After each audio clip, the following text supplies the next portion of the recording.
love me so much more than I could ever know. Your love is deeper than this world will ever show. And all of life's beauty shines around this moment now. The sky and the cliffs, they seem to change my life somehow. And I will never be the same, will never be the same. Whoa, whoa, whoa, I will never be the same, never be the same ever again. Well, here I am waiting, Lord, my life is just for you. Please unfold all the plans that you would have me do. And if all the world's just a breath and nothing's here to stay, and all of the love we feel will save us anyway. And I will never be the same, will never be the same. Whoa, I will never be the same, will never be the same ever again.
Hello and welcome to another SDA Q&A.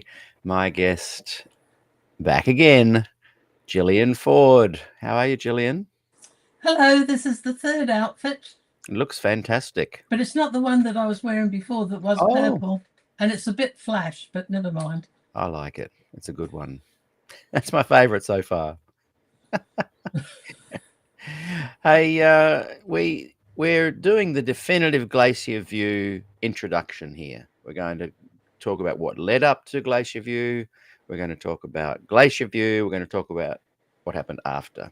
And this is primarily because a lot of people, as I've been re-releasing season 2, which is a whole season dedicated to Des Ford and Glacier View and all things that surround that topic.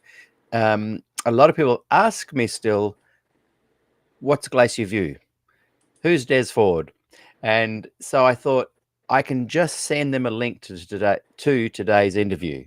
So it's helping me create a resource that in one place people can get the background of Glacier View, Des Ford, what was going on. And Gillian has written a series of volumes on this very topic. And we're reaching about 10. Is it going to be 10 in the end? Can you hear me, Gillian? Yes, I can. Oh, good. We're reaching about 10, did you say? Are you aiming for 10 volumes? No, not unless they come after me. Then I'll tell you all. I'm being nice so far. Oh, well, I hope there's a 10th one. So, another one. Welcome, 9 everybody. testimonies. These are 9 testimonies. The 9 testimonies of Gillian Ford. I did 7 volumes of Darcom, and parallel when I've done volume 7, and then Ted Wilson announced they were doing an 8th, so I had to do volume 8. And then I don't know how volume 9 happened, but anyway, there you are. Yeah. Oh, we're very thankful. We're very thankful that you've done this. I think the season 2 combined with, not that we've collaborated, but combined with your volumes, simply gives people a huge amount of information about this topic. So I think both of us have said we hope that future generations, when in need of research material, they're going to have plenty. So welcome everybody. Good to have you all here watching today. I did a surprise program yesterday. Yesterday was my 9th anniversary of leaving the Adventist Church, and so I did a full discussion just to, what's the word for it, mark that event, and have it. I happened to be up, so I watched it. Oh, you saw it as well? Yeah, I was there. I was getting some interesting pushback from people, you know, why you're tearing the church down and trying to destroy our faith. And I will come to a time where I don't feel I have to say this anymore, but while people seem to be saying it so freshly with such fervor, I just want to highlight again, I'm challenging the church. I'm putting the light of scrutiny on the church, as Ellen White asked people to do. And if you're feeling that I'm tearing it down and hurting you, your religion, what I think you're misinterpreting is your feelings are being hurt. And I understand that. And it's not good to hurt people's feelings. But try and look at the claims and rebut the claims that are being made rather than attack the people. Ryan Day, very well-known Seventh-day Adventist Church, former employee until only weeks back of 3ABN, left the church. Well, I don't know if he's left the church, but he's left 3ABN, and he's certainly spoken up about many beliefs that the church has promoted as being ones he doesn't agree with anymore. And he's coming on the show April 29 USA time on the Tuesday and April 30 our Wednesday here in Australia. It's going to be a fascinating conversation. And he spoke, Gillian, of when he started discovering some of the Des Ford material, finding out how the church mistreated him, finding out the information about the investigative judgment, and within minutes, in fact, prior to his video that he did the other day talking about this, the claws were out, Gillian. They came fighting for him. And typically the ad hominem default approach of Adventism, attack the person. My earliest memories of Des Ford are hearing, you know, here at Avondale, hearing the attacks against him before I heard what it was all about. I was only a little boy, but I remember, wow, this guy must be a bad person. And so when you think like that, you don't listen to what people are saying. They totally, by attacking someone's character, they totally are saying that there's nothing to see here, and what they've got to say is meaningless and not worth listening to. And in this attack that I'm hoping, I think Rochelle's watching. Rochelle, Danny, Andy, Emma, I want to do a panel this week after our Good News Fellowship on the John, what's his name? Lamenk, the guy from 3ABN. And get this, Gillian, within minutes of his attack on Ryan Day, he is using Des Ford's name and saying that you have just gone the way of Des Ford. So you might want to watch that. We're going to play the actual. Yes, I wasn't aware of that. So we'll be looking at that. So yeah, so here we are. We're looking at Glacier View. This is the definitive introduction. Gillian, I'm now going to sit back in my seat. I've got my chai latte, and I'm going to enjoy your presentation. Over to you. So am I, because as usual, I have no idea what I'm going to say. But there is a visceral reaction to Des and righteousness by justification by faith. And so it's no surprise to me I've been, I used to think because I came from slightly, when I was up till the age of 12, for a few years, I went along to the Jehovah's Witnesses Kingdom Hall because I had a grandmother, my father's sister, and her uncle, who was very big in the local congregation. And then my sister was a Jehovah's Witness, and she married an elder. Before I go on, can you hear that fan in the background? Because just when it dings, but that's all no, right. that was my phone, and I have switched it off. So sorry. No, it's just a low. That's to keep me cool as I get hot on the subject. So I had this background. My parents weren't religious apparently at all, but they're very decent people. And when I won't go through all the details of becoming an Adventist, but when Eric Robinson took studies with me, there were a couple of things that he taught me that I knew were true because I'd been a JW, or at least I'd come from that background. Second coming of Christ, and we don't go to hell and burn forever. So, and I knew about Eric that whatever he told me would be true. He's a man of great integrity, but he was also progressive. He was a questions on doctrine man. And so I never learnt traditional Adventism. And, I've told you before that I'd been married in 1970. In 1975, I discovered the writings of Herb Douglas. And he and Ken Wood at the time were pushing the sinful nature of Christ, the model man. So he was doing Sabbath school pamphlets, and with Pearson, Hackett, Gordon Hyde, they were the traditional names at the time who were anti-Des and the gospel. And that was why I was teaching Sabbath school. Des and I were teaching at the village church. And I think I knew nothing, but anyway, I would alternately, because Des was going away a lot, we would teach. And up came this pamphlet, not the later one called Jesus and the Model Man, but Faith and Works by Herb Douglas. And I read that, and I read a book edited by him with 4 authors: Herbert Douglas, Arthur Graham Maxwell. I think, no, it wasn't Graham Maxwell. Is it Melvin Maxwell? Yeah, Mervyn Maxwell, Heppenstall and Larendel, where they're presenting the two traditional side and the gospel side of Adventism. And I read those books, and boy, it was a wake-up call. I'd never heard of the traditional view. Yeah. I was married to Des. He never explained it to me, which I always think is really funny. So I wrote this little tract called Soteriological Implications of the Human Nature of Christ, which later somebody changed to something, just they missed out soteriological, which I think was a wise thing.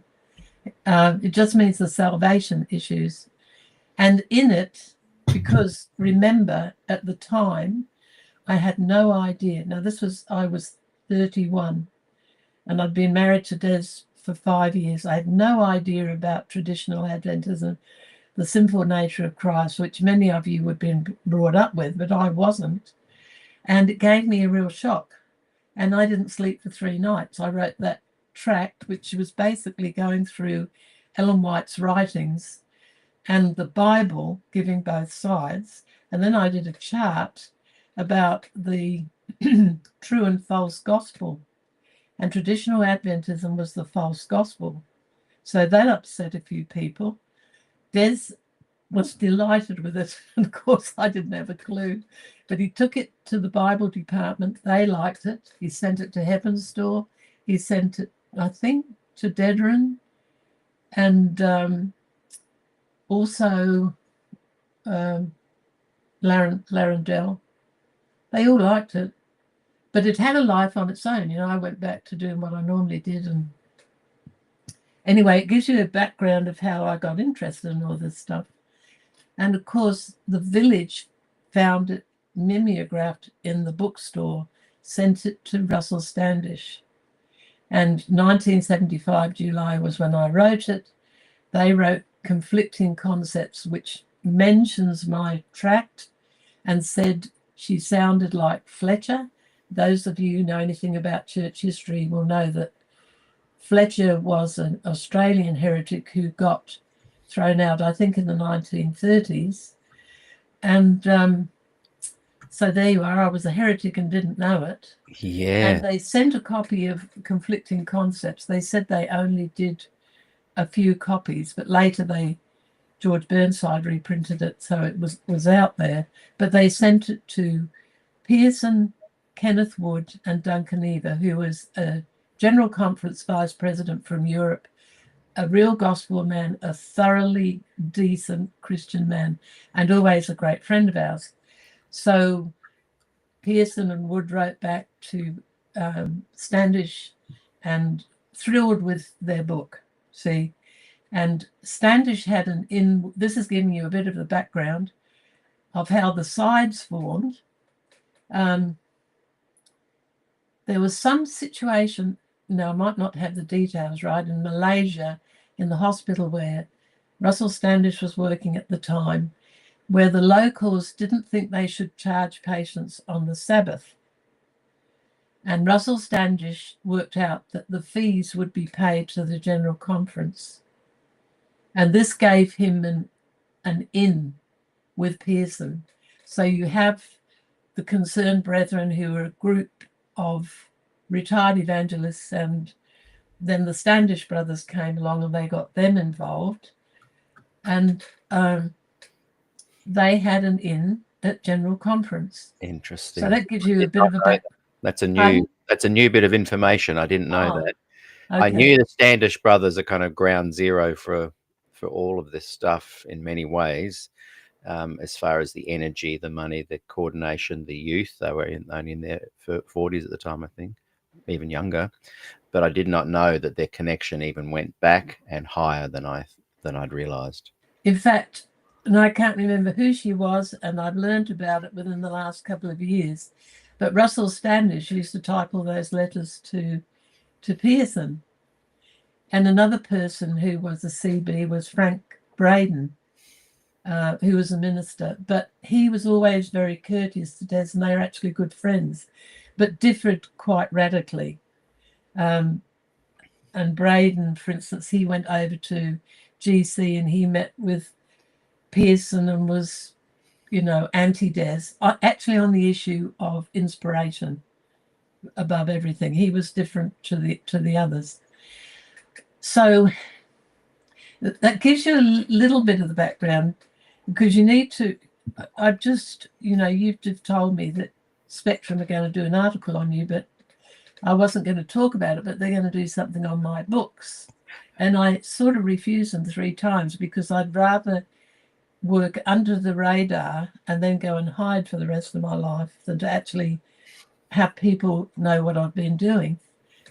So I've just written an article for Spectrum. Volume 9 is corrected and finished.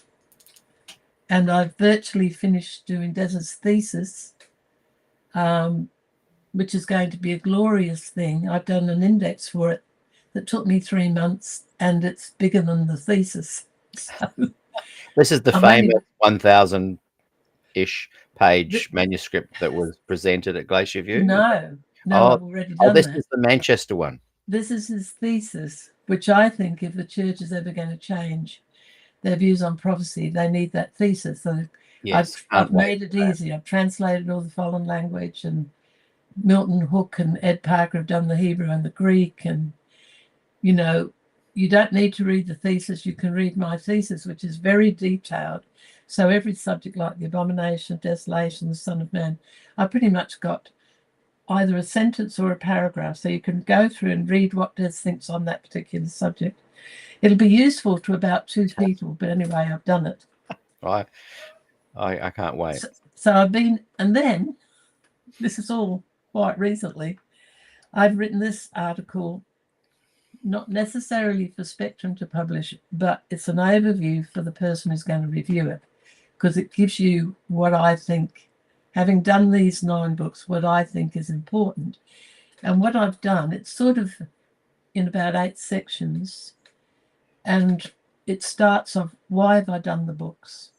And then the second section is about the CBs, the bitterness and the nastiness.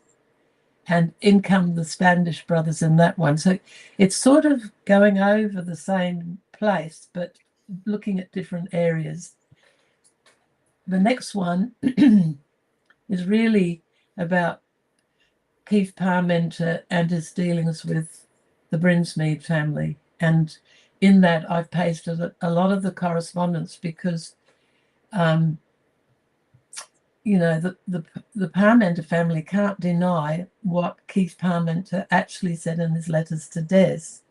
And I probably don't have all of them. Things got lost, but I have a number of them. They're really important because he tells you that a member from the Brinsmead family has been down, and he makes all these accusations, and he says in there, in one of the letters, I think it's September 4, 1979, Parmenter says to Des, you know, I'd like you to go in the review and the record and make a stance against Brinsmead. And this is sort of sidetracking a bit, but that statement, which was never put in the ministry in 1980, is what he asked Des to do in the Friday afternoon meeting. I can go over that again later. It's a little bit, so it shows that's what he wanted, but all trace of it was taken out of the final letter. Then what have I done? I'll mix up. One of them, I've just put in the whole of the presentation that I did at Castle Hill, because I did that from the documents. This is in 1997. I did a slide presentation, and all that's been typed out. And it's actually, to me, it's quite accurate. So I've put that in. Then I've put in the section of Milton's biography. That's another section. What Milton says about Glacier View. And believe it or not, this is like this week. I found 3 points he made that I'd missed. Oh. And I edited it and republished that book. I still miss these. So this subject is very complicated, and I've spent years on it with the stuff that I've got, because I don't have everything. I only know bits. But one thing now,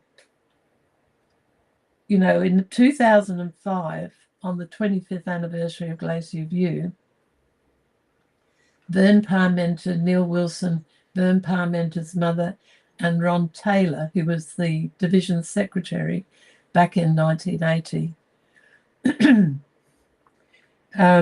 wrote letters to Arthur Patrick and Milton Hook saying that what they had written for the Spectrum, there was a 25th anniversary edition about Glacier View. There were meetings at the Forum in Australia, and then Milton and Arthur wrote it up, and they got this correspondence from the Parmenter where he denied that Keith Parmenter ever had any contact with John Brinsmead. But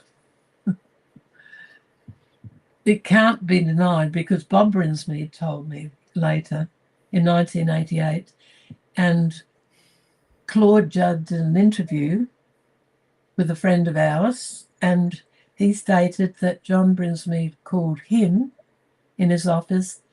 He went down to Claude's office. Claude took him to Parmenter's office, and he was there while the meeting was held. So you can't really deny it happened. See, a lot of what I'm doing is trying to give you the evidence and piece it together so that you can follow the trail. And this was one of the things, there's a couple of things I was looking for. I was looking for the time that Des was told before he left, and look, I was witnessing, it happened in our kitchen. He was told that he would be on the BRI committee. He wasn't before he left. And he was on one meeting, and I didn't know the date, but Milton has it. Because Des came home to me, and he said that Bill Johnson did a presentation on Hebrews, and Des laughed and he said he missed out all the difficult texts. Now, the following year, and see, Milton did a wonderful job. They sort of laugh at Milton in America, the historians, because he's so positive about death. But factually, I don't know how he wrote that book. It's so well done. So they did have another meeting, and Bill Johnson made a presentation, but Des was doing something else and couldn't be there. And after that, they stopped the meetings. But Des was promised he'd be on the BRI to deal with the sanctuary problems. That was one of the conditions. And the other one was that he would come back in 2 years. Now, if he'd come back in 2 years, which would have been July 1979, the forum would never have taken place. But another key point you've got to know is that Parmenter wrote to him in October 1978 and told him he wouldn't be coming back to Avondale. He'd be going out into the field or evangelism. He never specified the role, but he'd been promised by Parmenter. Well, Eric Magnuson wrote us a letter. It makes it very clear. We're sorry you're going. We're going to miss you, but you'll be back in July 1979. And Duncan Eva. Now, Duncan Eva forgot he made the promise. And Dr. Hamill, who ran the Glacier View meetings from the beginning of 1980 until Neil Wilson took over in the week, he stated that Duncan Eva couldn't remember saying this. But, of course, they called me a liar, so you may not want to believe me, but I was in the kitchen when Duncan Eva made that promise, and it was a condition of Des's going. And Milton says that Parmenter re-echoed the promise to me. I don't remember it, but Des told me he told him in his office at the division that he would be back. And then all of a sudden, behind his back, he makes a decision. Well, it's all planned. I've done quite a section or two on that letter and what happened afterwards, all done behind the back. So anyway, now I want to tell you about the documents used at Glacier View, which I've done before, but because they're called something different in the journals, it's very, very difficult for people to get it straight. You know, and when you put on the interview with Fritz Guy and Larry Geraghty, Fritz is confused about the 10-point statement, and Bill Johnson appeared to be confused about it until he did an interview with Trevor Lloyd, which I've got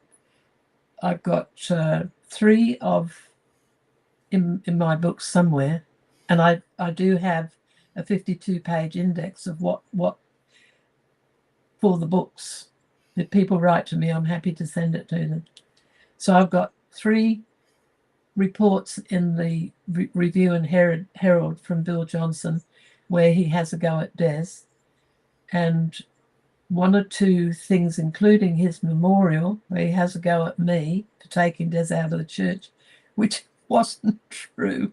I mean, as far as me impacting Des, it's just a laugh. You know, Des was a force of nature.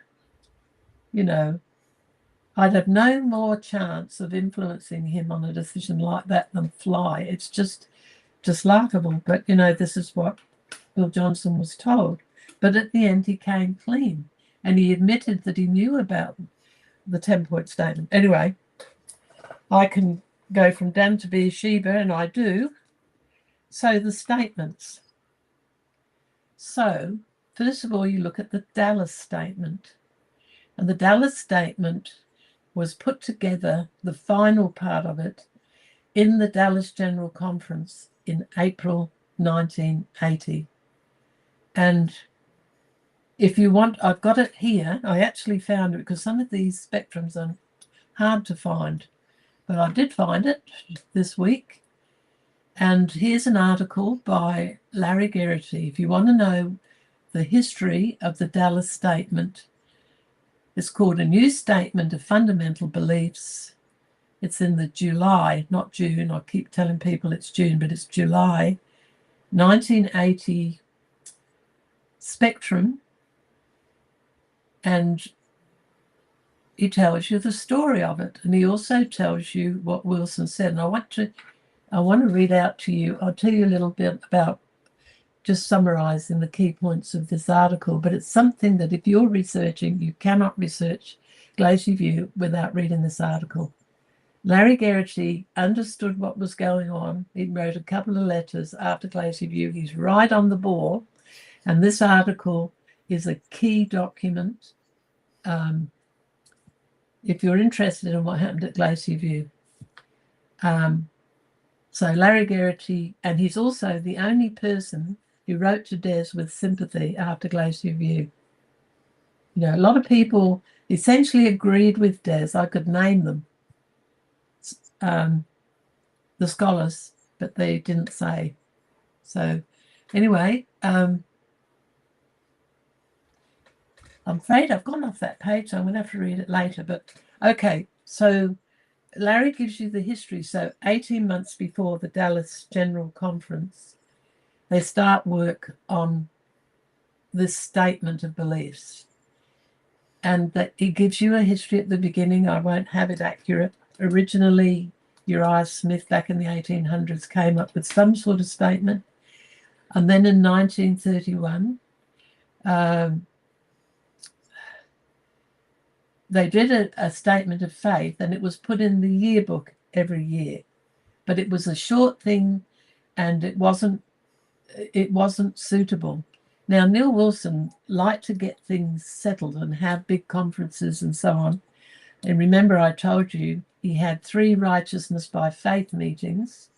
First of all was Palmdale, and they rewrote the conclusions at General Conference. So what they decided at Palmdale, which Des rejoiced about, was not, it was altered by Kenneth Wood of Pearson, etc. Which the church usually does, you know. For instance, on women's ordination, you may come up with something nice in a committee, but then it gets rewritten at GC, and so it doesn't reflect the group. Mm-hmm. It's their method. So in the end, they always get what they want. So there were 2 meetings. One in 1976 was Palmdale, 1978, 1979. They were all, Des was present for all of those. And then Duncan Eva, I told you, this wonderful Christian man who loved the gospel, came from South Africa. He's the head of this committee and the person who wants to include everybody on the decision. So they've been working on it. So it's decided in April 1970. So it would be in 1978.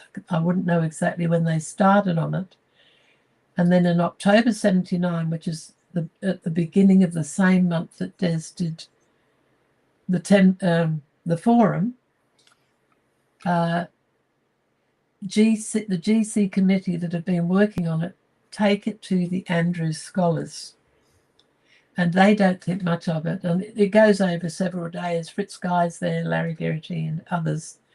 So they write a new version of the 28 Fundamentals, largely written by Fritz Guy. And this article will tell you it was an elegant statement.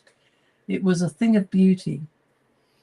And he mentions Hackett, who was Pearson's, one of his hatchet men, Hackett, saying to them, well, you can say what you like, because now they have 2 statements. So which one are they going to go with?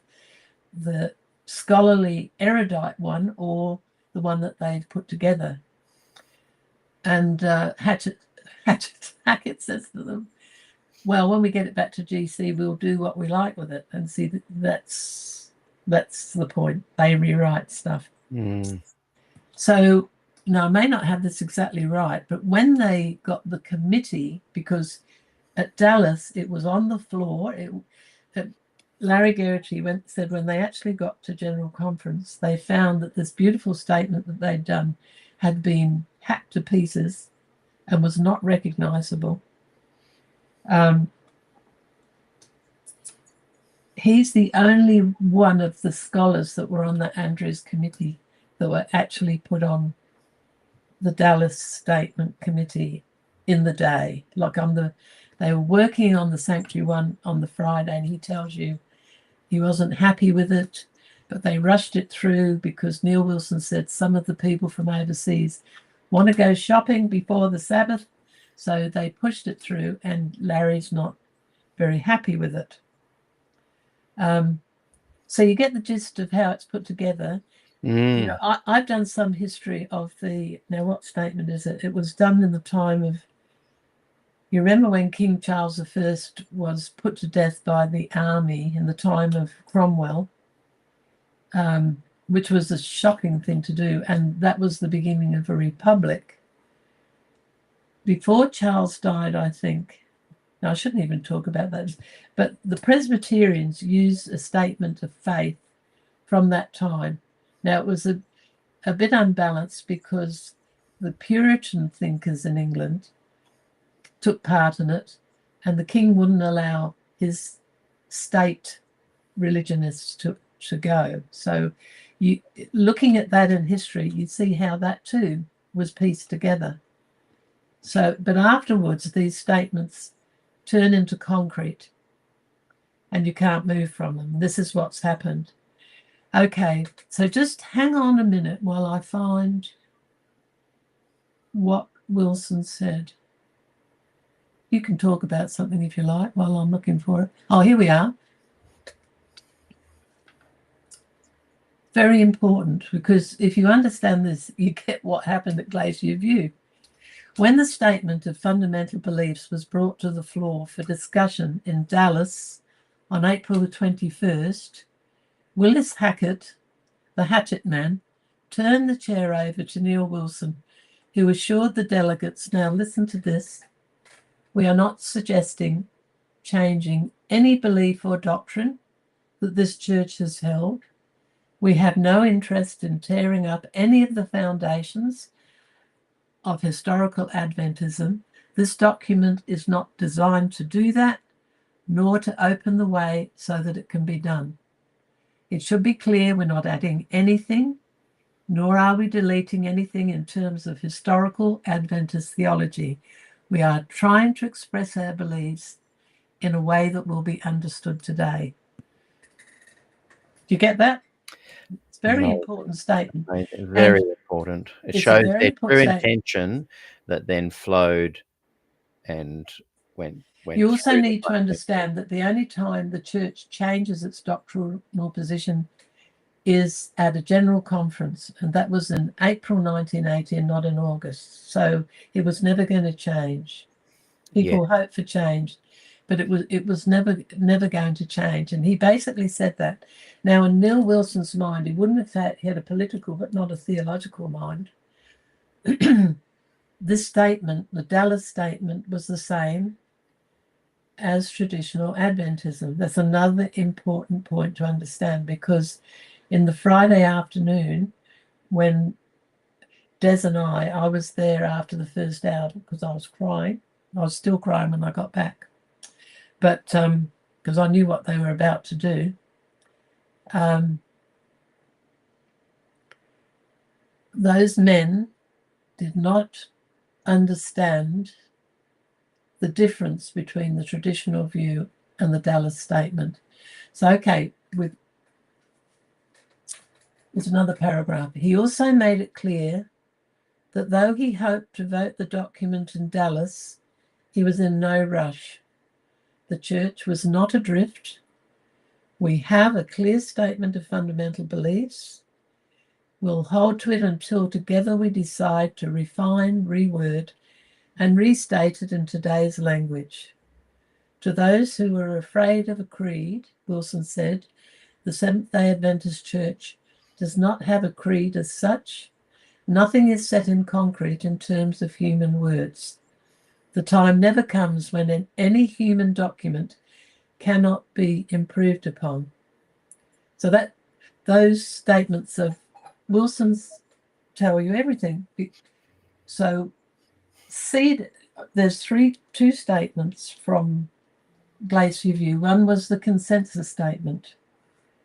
And remember, we were told not to speak in the meetings. They changed it a little bit later for Des, but I wasn't to say anything in public. I was told that by Wilson at the beginning. I don't usually say much in public anyway. I did speak in the Friday afternoon, crying or not, about what they were doing. Anyway, where was I going with that? So there were small groups of scholars, and I think there weren't a lot. I'm thinking 7, but it must be bigger than that. So they were a mixture of scholars and administrators, and they had a leader, a president of each committee, a secretary, and a vice sort of a person. I'm not quite sure what the differences were. When you look at them, and they're all in the Ministry magazine, October 1980, about page, it's in the 20s, there's a centerfold. It tells you the names of all the people who went and all the committees. It's got the 6-point committee in it, and it's got the pre-committee that met in February, March, and probably July after Dallas, because Dallas shut things down. All the secretaries went away, which made it hard for Des to get his document finished. So there were 3 pre-meetings, a committee of 14. They read each meeting, 3 of them, 2 chapters of Des's thesis. They were supposed to write summaries, reports, hand them in to Dr. Hamill. Richard Hamill was the president of Andrews University. He was the vice president of the General Conference, and he was in charge of Glacier View. He invited all the people from across the world who came. There were about 119, and about 4 couldn't come. That was his responsibility. He put together all the papers, collected them, copied them, sent them all out, and the Glacier View manuscript. So he was in charge of those pre-committees with the 14 people. Now, Des said to me, if anybody, as soon as they switched the recording on, and I think I read somewhere that Ivan Blazon said this, but Des used it as well, those who knew most said least, and those who knew least said most. Des said that committee was not qualified to judge his manuscript because they didn't have the expertise to do it. Some of the names you'd look at and you think, well, surely he would be, but that's what Des said. It wasn't an arrogant statement.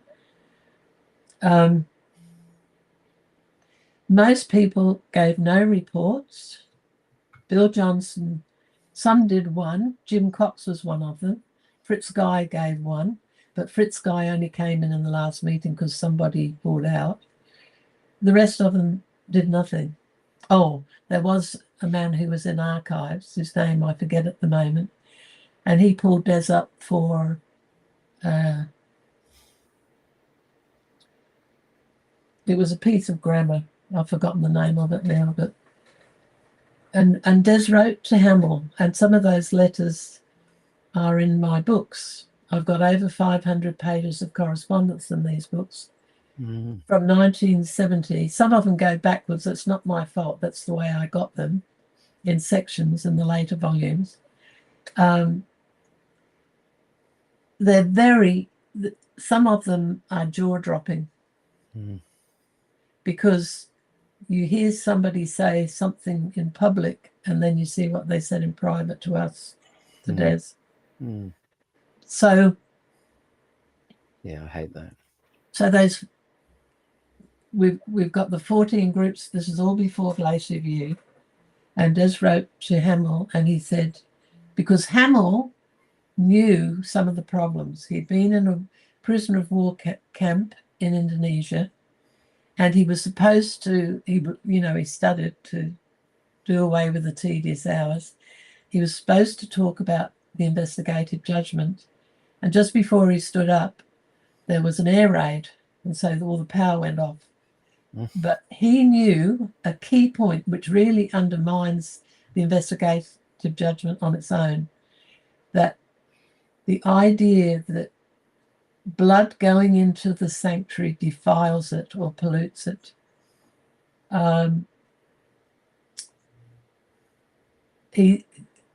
All the scholars knew that it cleanses it. Blood always cleanses it, doesn't pollute. The sins of the saints, which is, it's an undergirding doctrine underneath the investigative judgment.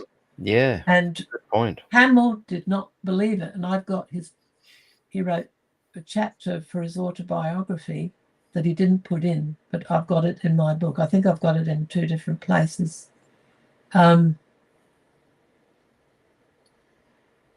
So he didn't understand the historicist issues, and he was worried about Ellen White.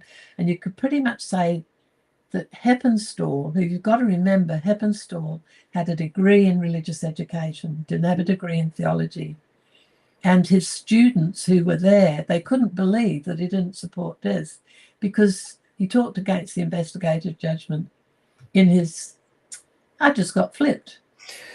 It was mirror imaged, so I did that. Oh, okay. Now we can read on the back on your books. Oh, I see. Okay. So this is one of the problems. Some of the men there, like Hamill, who was a big player, they understood this core teaching that Gerhard Hasel did a paper on in Glacier View, and he also did it at meetings we had in 1983 before they called Des apostate and went after his membership, which most people know nothing about. So they knew part of the problem, but they were worried what would happen if you had an imperfect Ellen White. And yeah. Now, when Bill did okay, we'll get back to the consensus statement. I'm going around the bush, but I'm trying to give you the background to make the most impact of these details. Can I just say something there? Rochelle Anonymous agrees. I hadn't thought of it that way either before, and she says, good point, the blood thing. And really that is a key Adventist doctrine as part of the investigative judgment and the whole sanctuary teaching. It falls over. So here you've got and this is one of the areas that I know will never change, but a lot of the gospel Adventists within the church think that they can change that somehow. But I don't want to discourage them, but that is a core Adventist teaching there that is not going to change. So the investigative judgment, it's a series of arguments on different levels. They agree with Des on that. And, in the pre-meetings, now I wasn't going to talk about this, but Gerhard Hasel presented his paper on blood defiling the sanctuary. And afterwards, Hamill said to the group, see, he said, with the best that we've got on it, we haven't got much, have we, brethren? He said that. And he told a story about when he was a young man, before he was an Adventist. He went out with his male relatives and they went bear hunting. And he said they caught a bear and they roasted it, and he ate some of the bear meat and he nearly choked. Very tough. And he said, these sanctuary doctrines are like this, brethren. So here's Hamill admitting that he knows what is really a major factor. It's not the only one, because I'll come back to the consensus statement. But when Bill wrote the consensus statement, that point about the blood polluting the sanctuary, and he mentions that it wasn't even in the consensus statement, because there was a lot of disagreement. There was no consensus on it. Right. So, and then Des looks at the consensus statement. He finds 12 areas, some of them in the church that we had never published before, about Christ going into the most holy at the cross. That was a no-no. They used to teach that there was a revolving turntable, that he went in at the cross and then he came out again and went back in 1844. Erwin Gain believed that. Yeah. Well, I know I've never said that on this program. No. So Yeah. the fact that in the consensus statement, Des finds 12 points, 7 of them key, and he tells the brethren on the Friday afternoon, and Neil Wilson says, as we walked out and we're near the lift to go down, Wilson, I was hanging around, Wilson says to Des, please write me a list of those. And so when it comes to the ministry magazine, there's a chapter where the right-wing scholars, and Gerhardt would be big on this, they say that Des thought the consensus statement went towards his view, but it was all in his mind. And Cottrell says there were 5 points. I mean, you can question about, but I mean, Des wrote them all down and I've put them up, and they're in the books. All of this stuff is in my books. All right, back to the consensus statement. So Good we'll little talk about the side there. Dallas statement, and then we've got the consensus statement, and then we'll talk about the 10-point statement. And the thing to remember about the 10-point statement is the Dallas statement, number 23 on the sanctuary, is the seedbed of the 10-point statement. Now that's the important thing. And then you've got to remember that in the ministry, and I do have, because we've been going to do this program for a while, and I run off stuff and then we don't do it.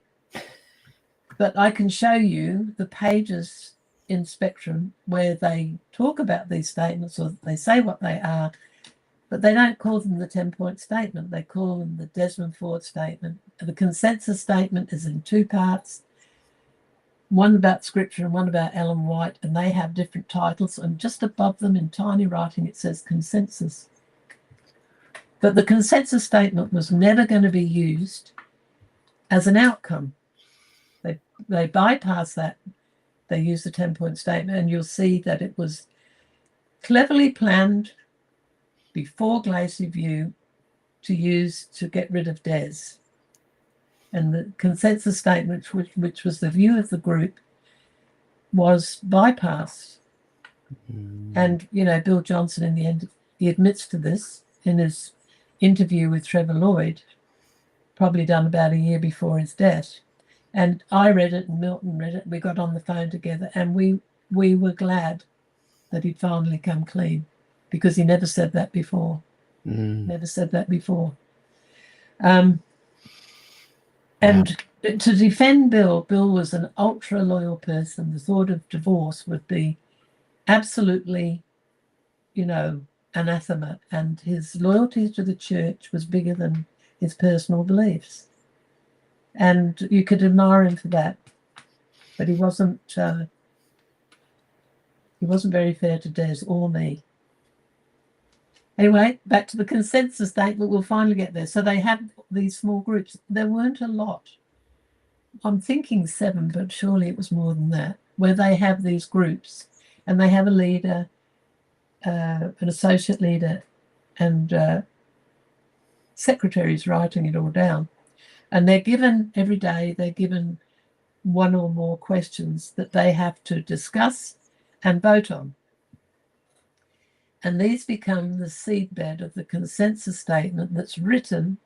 Now, if you look in the middle of the magazine, that's the ministry, it tells you it has Duncan Eber, Richard Glacier, Bill Johnson, and Fritz Guy. Bill Johnson says that he and Fritz and Gerhard Hasel wrote it. And Fritz Guy, when I was writing to him before he came on this program, he told me he never saw anything of Gerhard. So Bill must have had separate meetings with Gerhard. Right. But it was essentially, but Fritz, the way Bill says it, he almost was in charge. But Fritz said it wasn't like that. He said, anybody who knows me, that I was very much in there as well. So it's mainly, I think, Bill Johnson and Fritz Guy who wrote the consensus. And remember what I just said to you, that this point that really undermines the investigative judgment without anything else about blood polluting the sanctuary when it actually only ever cleanses, that point which goes along with the idea that once you accept Christ, You never come under judgment. The wicked come under judgment. That also upturns the investigative judgment, because they're the basic ideas of it. That, you know, the cross is for your past sins, and then we go on, and there's the second phase in which the saints are under judgment, and it's unbiblical. Mm-hmm. So I didn't plan to say that, but I'm glad I did. I'm glad you did too. Meanwhile, back to the consensus statement. So you have these groups meet every morning. They meet Monday, Tuesday, Wednesday. I think they met Monday. I'm not absolutely sure about that. But there are other articles you can read there, and I can talk about this later. There's, you know, one of my books, Volume 8, I've got 10 different histories in it of what happened at Glacier View. They're all good, written by, you know, John Rosier wrote one. Two people, Dennis Porter from England, genius man, you wouldn't know him. Can't think of his name. Somebody else. They've all got their versions of what happened, and then Jill comments on them. So you've got the history. Cottrell gives two. He's written those up there and there. And Gilbert, I've had a go at Gilbert on one or two things. But there's 10 histories in there, and then you get Jill's viewpoint. You don't have to take any notice of me. After all, I'm just a mere woman. But, you know, it's, if you want to think about what went on, this is what we think happened. Other people will write Glacier View, about Glacier View, and it'll be completely different to what we say, but that's all right. This is our story. I keep on getting off the consensus statement. So every day they had a question, they wrote it down, they had a vote, and in the afternoon, in the full assemblies, we all got together. Remember, Des and I were there in the afternoon, generally not allowed to speak, but we're listening in, and they present the results of what they've done in the morning. Right. So you get the consensus done by the groups of administrators and scholars, and all the time Bill is taking these papers that have been written up, and he and Fritz mainly are putting together these consensus statements. Bill was very good at this. Bill was very good at doing it. And Elaine did an interview, you'll probably put that on, and she makes a point, which up to the time I didn't know, but she says, because she's a retired barrister, she said a consensus at law shows where the two parties, that would be the church and Des, agree.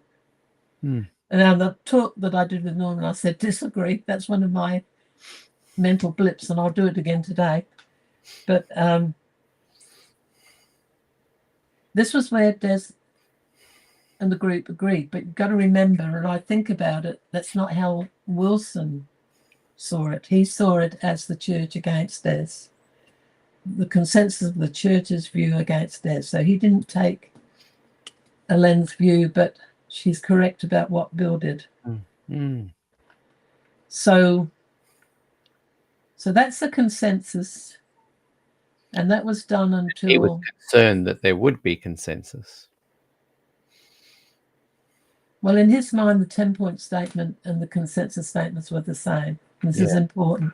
And because in the consensus statement, the people on the traditional side, they thought it agreed with them. But the scholars knew that it made a number of advances, and that point got missed. So anyway, that gives you the consensus statement. It's done over at least 3 days, probably 4, and it's finished by the Thursday night, and Bill Johnson and Fritz Guy are up all night doing it. So then the 10-point statement, and according to Norman, let me tell you who was on. It was a group of 6, and Bill Johnson said he didn't know who was on that committee. Well, it was in the middle of the ministry in 1980. So as an editor of the review, he was a naughty boy for not looking, because it tells you who they were. Neil Wilson chose them. And remember, Norm Young wrote a wonderful article. I think it's 2000 in Adventist Today, I think. Could be Spectrum. See, these details I get a bit fluffy on, but he's written an article on it. And at the end, while you're talking, if you want me to find the title of it, I can find it easily enough. In fact, while I'm talking to you, I'll look at my index, which is very handy because I don't know what's in what book. We can be demonstrating how effective your index can be.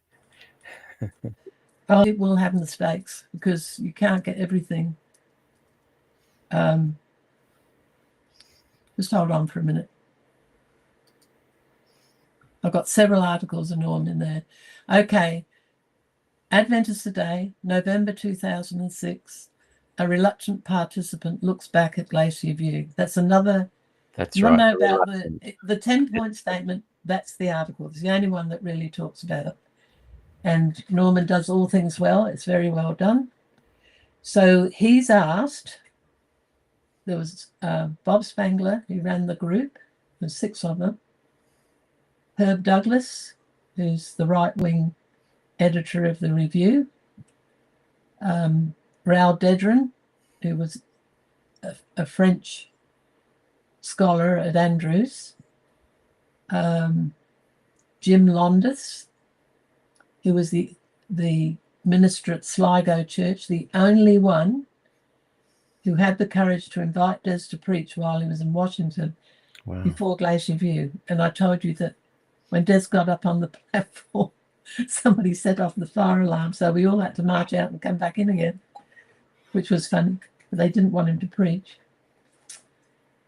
And I have the utmost respect for Jim Londis. And before we leave today, in volume 9, I've got, and I might have read it, I don't know, last time with Norman, but he wrote me, I asked him what he remembered about Glacier View. And of course, all these men, they were in many, many meetings. I was only in the one, so I remember it very well.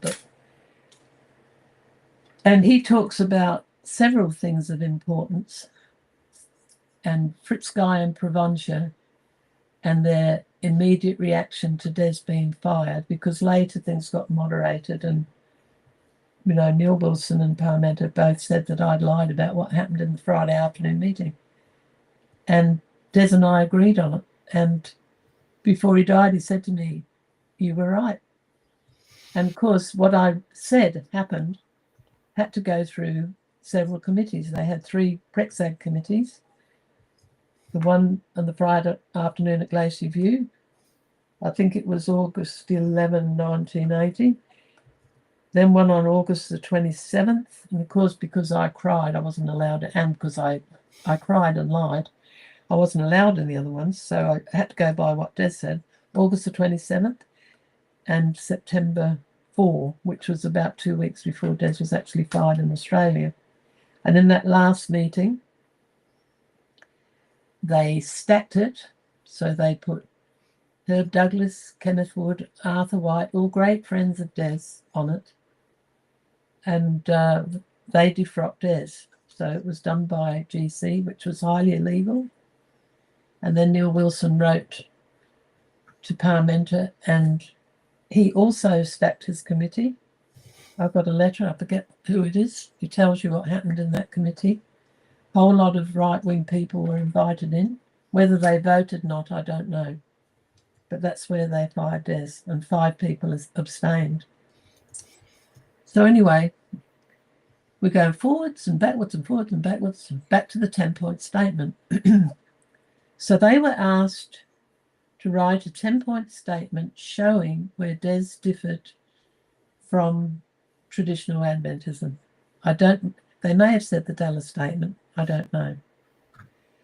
Norman, he tells you in this article, he was very iffy about doing it. And he went to Jim Cox and said, "What do you think?" And Jim said, "It's a hard call," which didn't help him. So he went to Des, and Des said, "Look, Norman," he said, "who better than you to be on that committee?"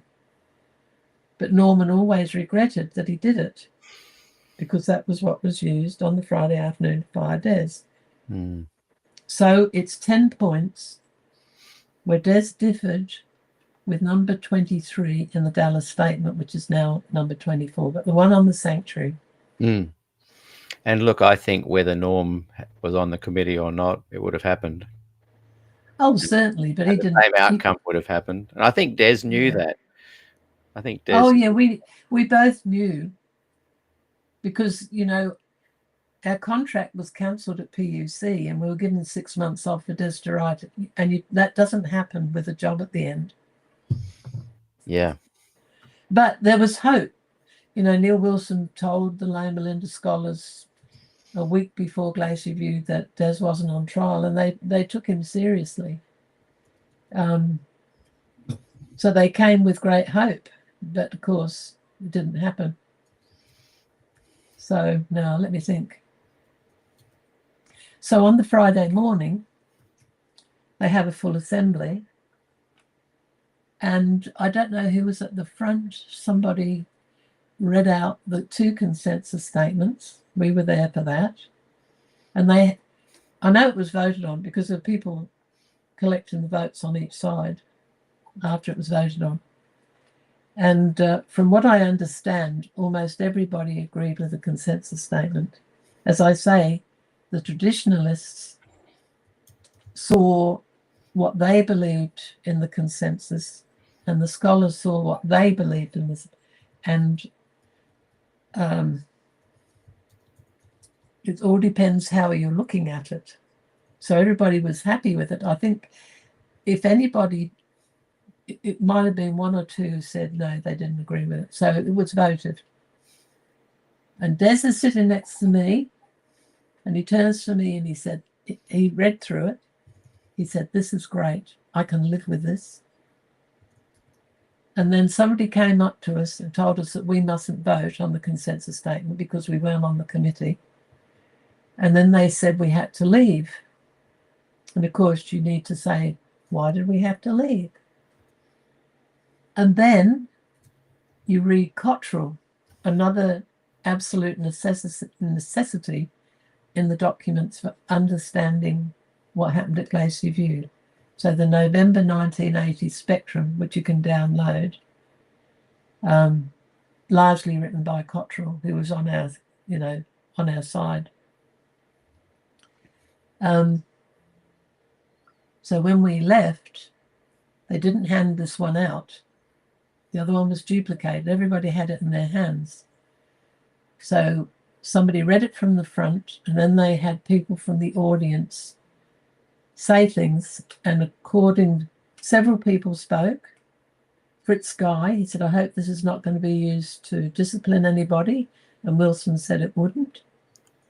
Lou Venden said he didn't agree with it doctrinally. Lou Venden was sort of like, he was a gospel man, and he was the opposite of Maury Venden, who was underneath it all, despite his talk of surrender and very spiritual stuff, which people loved. It came back to the old perfectionism. And the other person was Fred Veltman, who also objected. And Wilson, an important point is that Wilson told all these men that there were administrators there who were lost in the arguments, and they needed a short statement to show them where Des differed from the traditional view. So then we get to the Friday afternoon where I go, but I was crying, so I left, and then I thought, well, I better go and support Des, so I go back. But I was there for all the important stuff, all the talk about Bob Brinsmead.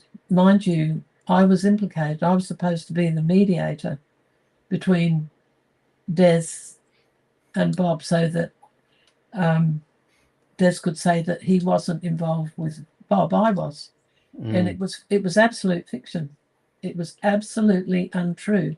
But nobody among the leadership ever talked to me about my interaction with Bob before, during, or after, except when we got back to Washington.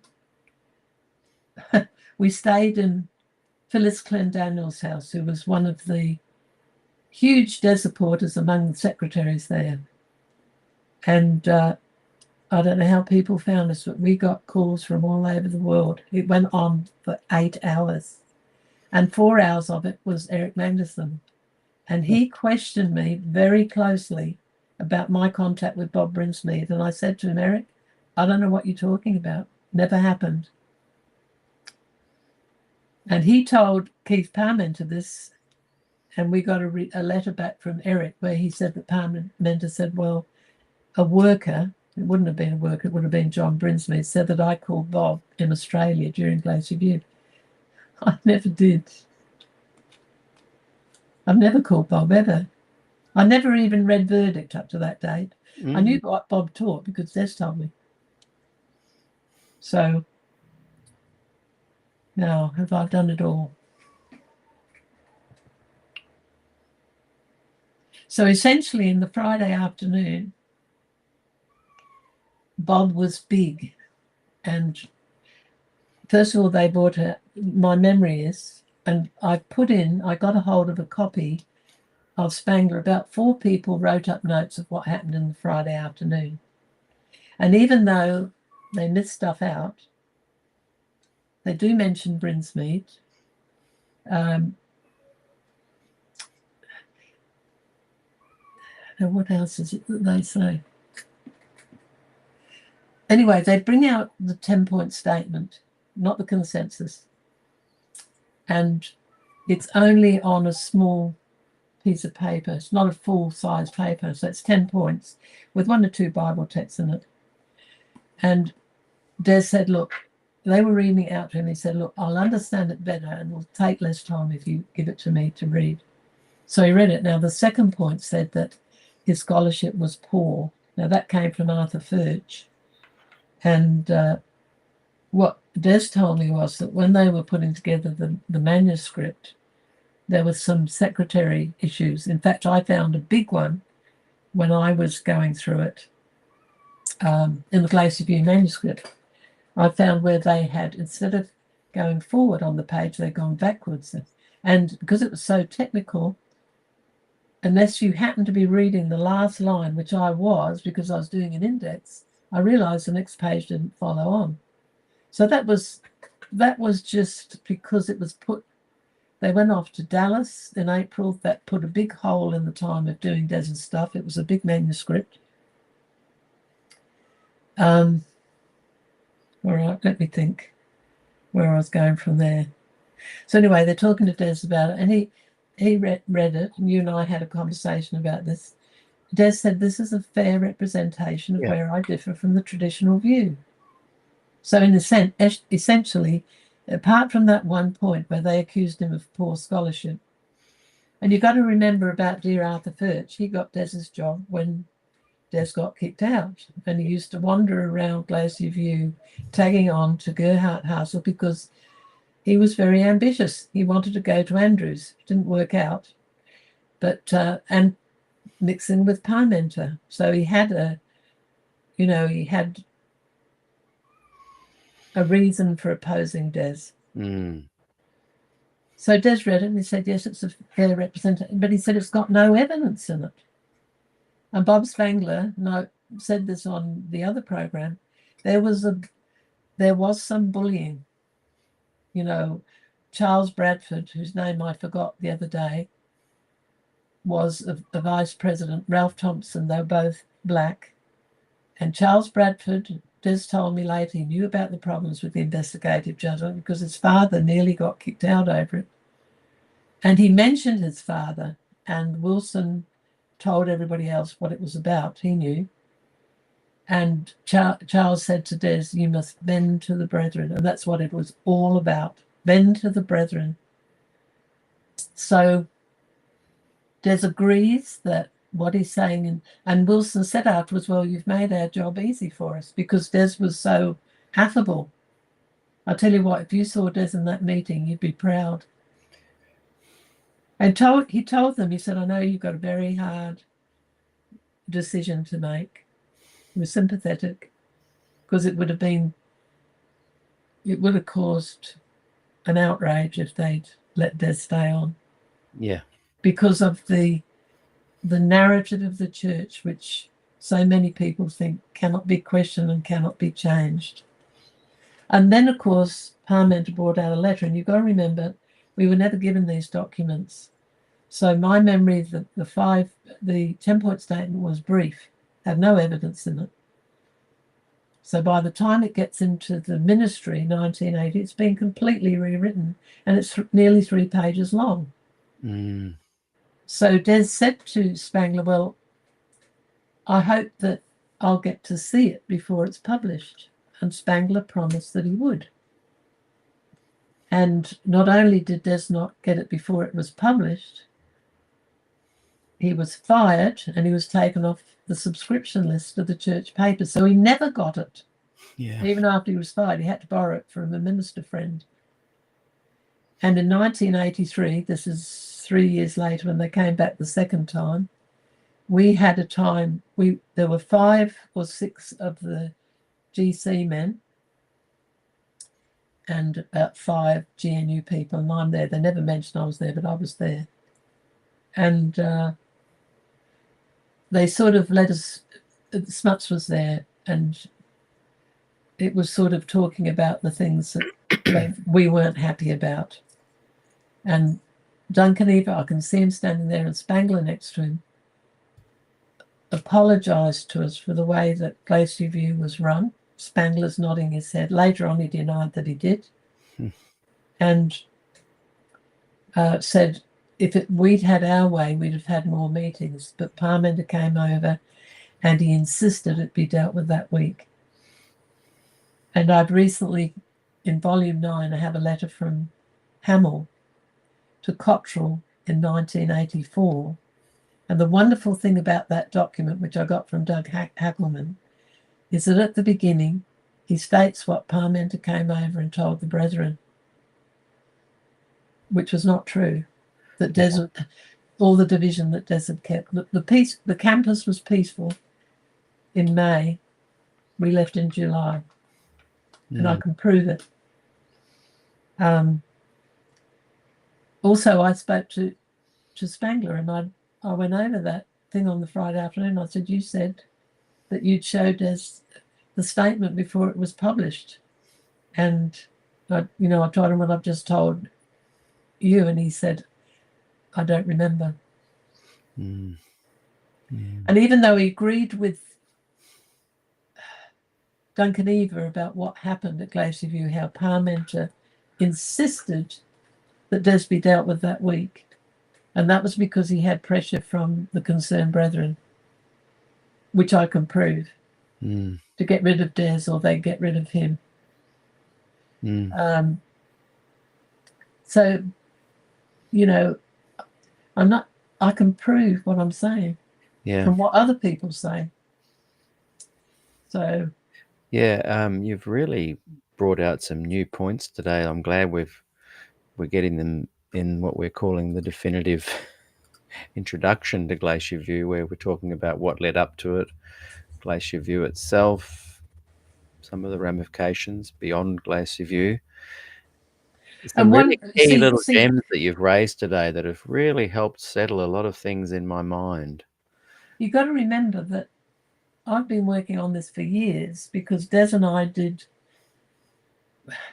when Des could no longer speak in public, his daughter Ellen started doing videos. So I thought, well, I could do some of those at home on the video. And then I thought, well, I could do a history of Glacier View. So we did most of them I did. I wrote transcripts. This would be 2017, a couple of years before Des died. And then I did these short videos. They're all online on Fleetwood Mac's page. And then Des said, oh, I'll do some. So he did 6. One of them was on Antiochus Epiphanes and on the main issues. So, but I wrote transcripts. I wrote it all down. Des read it, and he corrected it, and he added stuff that I didn't know. So I'd already done that. Then Des died, and I had the job of over 11,000 books to pack up and 100 boxes of documents. And these documents, Des used to go like this and throw them in a box. I had to flat them all. I went through them twice. I sorted them into non-essential and essential. And then I thought to myself over the memorial, we had in our will to leave our records to Avondale. Rosalie asked us to do it, and we had it in our will. But when they moved the memorial from Avondale, I thought maybe they don't want it.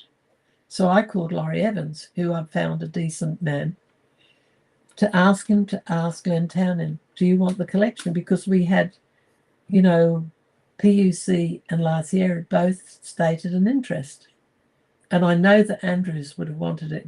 Probably should have gone to Andrews for the PhD students. But in the end, I thought to myself, Rose said to me, look, we'll make 2 contracts, one with the church. These were legal contracts. One with her. She was to take care of the collection, decide who, have a small committee to make the decisions, and decide who was going to take over. Now, she did this as a protection for me because I was very iffy about giving it to Avondale. But I thought to myself, look, to send it overseas is huge lot of money. It could end up down to the bottom of the sea. And so it went quietly to Avondale and got catalogued, but in paper, it wasn't put online. And then, of course, they got rid of Rose Lee, which there's different versions and there's cover-ups, but I know the story. And look, I didn't contact her immediately because I thought being associated with me is like the death decree. But after I'd done 5 volumes, I called her up and I said, I just want you to know that you're responsible for all these books. And because I thought to myself, what can I do? The collection's at risk. And I thought, oh, well, I copied them all. Wasn't that good? So I can put them in books. So off I went. I never planned to do 9. These, if you put this one, which is a smaller book, because I didn't plan to do a lot of books, that's 12 inches exactly. So I did 2, and then I thought I was finished. And then I ended up doing, well, that should be there, 3 more to volume 5, and I thought I was finished. And then I did volume 7, and I thought, well, that's like the Darcom volumes. And then Ted Wilson said we're going to do another one, and I thought, oh, well, I'm going to do volume 8 then. And then because of that letter that I told you about Hamill to Cottrell, I did this one, and this one is bigger than the rest.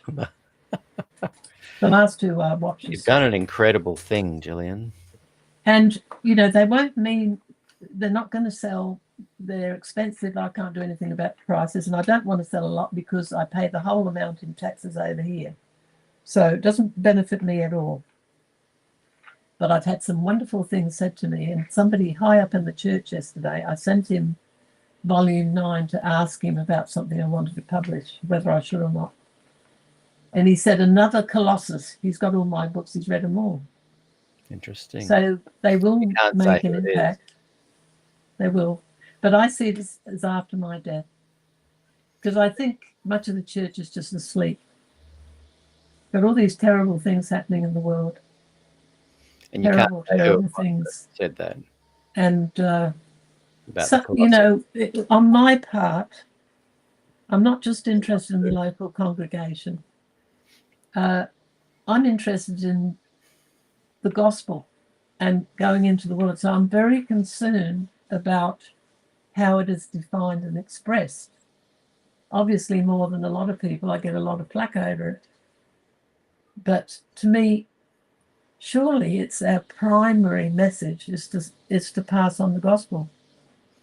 Yeah. So anyway, this is what you call overkill.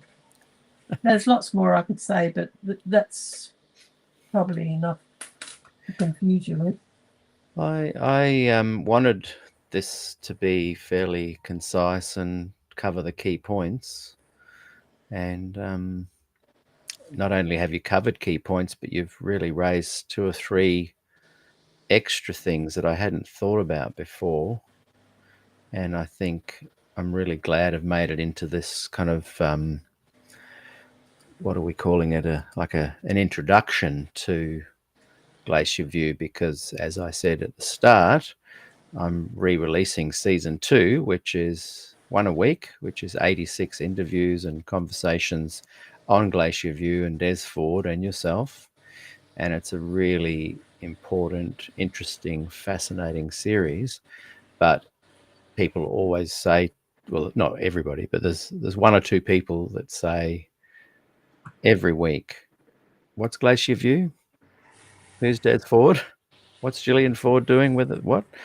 And so I've wanted to do something like today as an introduction that I can just send them the link and say, there you go. That'll give you a bit of an easy background to give you some context and information as you watch season 2.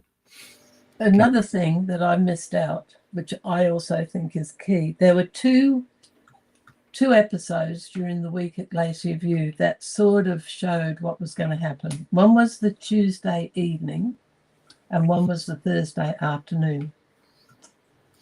And see, as I've gone over this and I get extra documents, I have the moments that you're having as well. I think,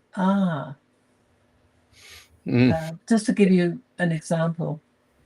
So Des wasn't supposed to speak, but Heppenstall was there. And even though he was no help to Des there, the church used Heppenstall against Des. He said to Neil Wilson early on, what's this about Des not speaking? I want to hear him. I came here to hear the boy speak. Now, Wilson didn't want Des to speak because Des was an orator. Yeah. And very persuasive, so he didn't want anybody to hear him. And he said his manuscript is his contribution. Well, the problem with that, I just saw something on the side, so I lost my track. What was this? About Heppenstall saying to Wilson, why aren't you letting the boy speak? Right. Okay, well, we'll get back on that track. So Wilson, against his will, said, well, he can answer questions in the afternoon. And of course, there's an article I've got by Richard Coffin on Glacier View from Adventist Today in 2016. And he's watching and he can see Athol Tolhurst down the front, his arms flailing as he opposes Des. And my memory, and Arthur Furch and Gerhard Hart are all sitting together and they're baiting Des. And Des is cringing. You know, I wish now I'd gone up and said to him, come on, we're out of here. We're not putting up with this.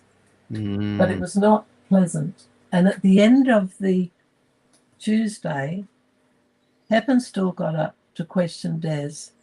Now, he had written, I could keep going on. I keep thinking of things I could say, but I'll lose you if I do. He had rewritten stuff that was not traditional. And so he was always in trouble, always getting called down. When he was at Andrews, getting called to GC, getting into trouble. So he said afterwards that he was actually trying to help Des, but it didn't seem that way. So he said to Des, the question he asked him was, can't you see the judgment in Daniel 7? And he meant the investigative judgment. Now, I'm sitting in the audience, and this is the only time that Luke's sitting next to me. And I'm thinking to myself, why is he asking this question? He asked Des, I think on the Sunday night, outside the place where he was staying, the same question, and Des said he couldn't see it. Why would he ask again? And when Des said no, Des he didn't do a couple of times with Heppenstall, one at Glacier View and one at Loma Linda, where he asked the same question. He said, look, he was my professor. I highly regarded him. I didn't want to embarrass him. So Des gave what I call boundary writing, the long answer. And in the middle, because he didn't want to, I've just told you. And so Wilson suddenly comes in, and it's like a lightning strike. And he said to Des, you never listen to anybody. Here's our dear emeritus professor, and, sort of you're arguing with him, blah, blah, blah. Well, what Des had in his mind, I have asked him. He just stopped and thought, picked up his papers and walked up. Yeah. And look, everybody was watching Des. Now, Des wasn't a person who ever had tips, very even-natured. person. And so I asked him years later, why did you walk off? And he said, because I should have told him off. He said he was taking political advantage and using Heppenstall to get to me. And he said he treated me like a 12-year-old kid. I was just going to say, it was like a headmaster bringing in a 12-year-old boy into the office and telling him off and scolding him. And I think Des thought to very himself about shrewd. Paul and the thou whited wall when he spoke to the high priest, not knowing who he was. And Des was a very well-mannered person. People on the street noted the way he behaved, and so he wouldn't do that, so he just left. But that's the story. Now, after I've looked at that story over and over again, I realised what happened. Wilson didn't want Des speaking, so he came in and he sabotaged the first Q&A session. Now, that's my interpretation, but I'm pretty sure it's true. Yeah, I think you're right. So that was the Tuesday, and then on the Thursday, this was also pre-planned. There are a lot of letters went to Hamill. We saw some of them. I've even got some in the book. One from my gardener's here, so you might hear some noise in the background, but it won't be too bad.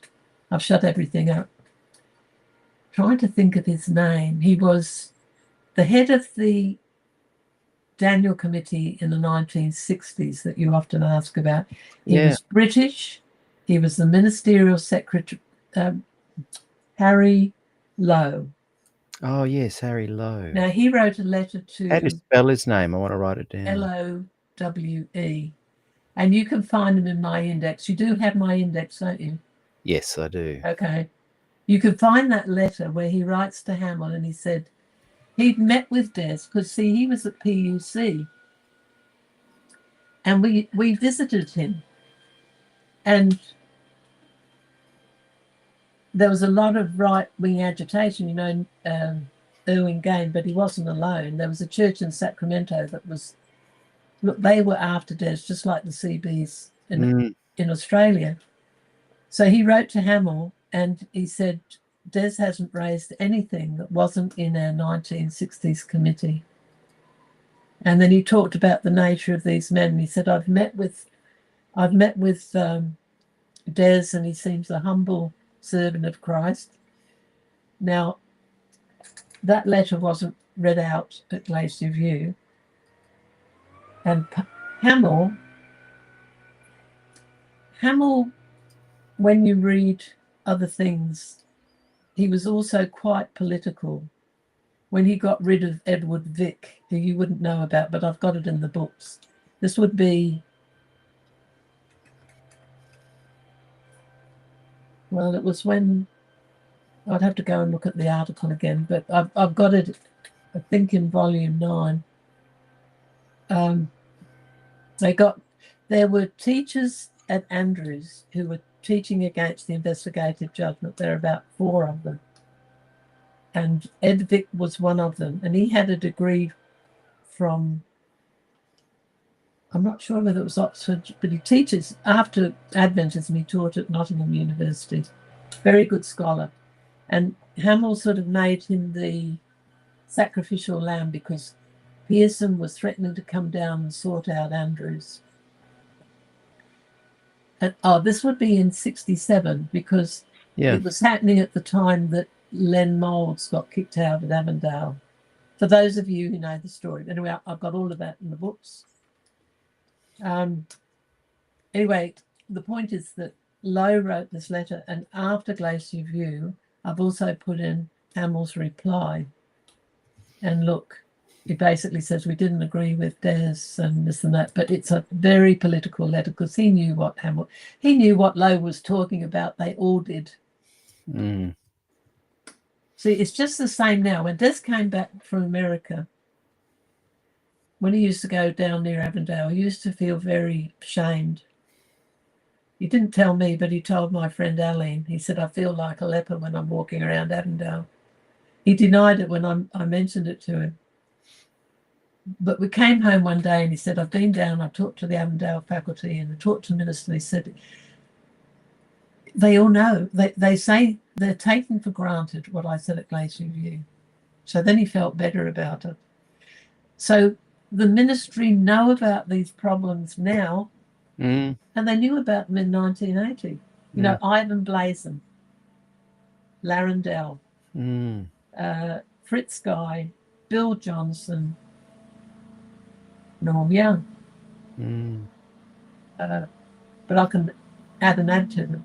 They all knew the problems, but they didn't want to be involved, and they thought the church would evolve. This is what Hamill said: I believe in evolution, not revolution. That's And so, exactly right. They you thought know, wrong, though. so they've left the church in a terrible position because Mm. they're still taking the same position.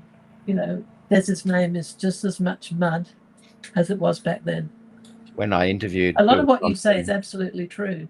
thank you. The only difference between you and me is that I don't think we can push people I cajole a to bit. act on it.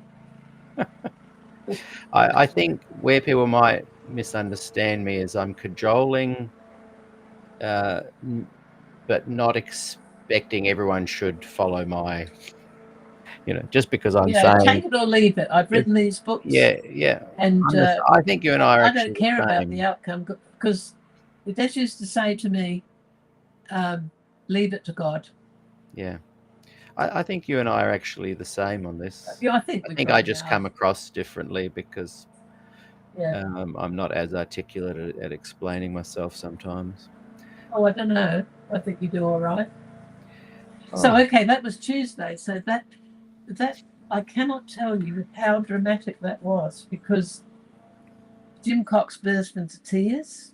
Herb Douglas didn't sleep all night. It was very dramatic. But everybody looked at Des and his failings. They weren't watching Wilson and what he did. So that was Tuesday, but it showed the way things were going. And people thought, oh, there was so much hope, so much promise. There'll be a change. And that was a big no. And then on the Thursday, when we had the full assembly, they read out a letter from Pearson. And I think there's more than one version. I think they altered that as well because my memory is it claimed that Des didn't believe in the new birth. He didn't believe in the Holy Spirit. He didn't believe, it was a dreadful thing, that letter. Yeah. But that I had a friend who was African. In fact, he meant so much to me. He was 40, I was 35, and I'd be standing on the floor and he'd come and talk to me, and look, he was as smart as anybody in that room. And he'd been at Andrews, he did 2 masters, then he went and did a PhD, and his whole life he worked in Nigeria, although I'm doing the balloons again. He'd come and tell me what was going on at Andrews. They weren't preaching the investigative judgment, they weren't preaching on Ellen White. And between the forum and going to Washington, we actually were invited, and I went to Andrews, and Des did meetings there. And this African guy said, Des, he used Ellen White. He was so positive, but in the classes, if it was in the curriculum, they left it to the end and didn't mention it. So he was helpful because he interpreted the American scene that I didn't know about. And this is a pretty amazing thing, but I couldn't even remember his name. I thought he came from Kenya.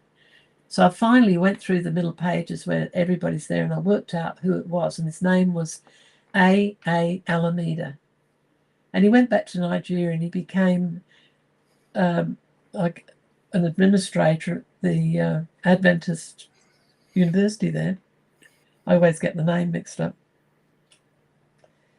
And I thought I'd love to be in contact with him, but I thought, well, I'd be about 80. And in the end... Is he still alive? Well, he was. I talked to him. I thought this was a miracle because when did you talk? I went on the West African Adventist site, and they had a chat site.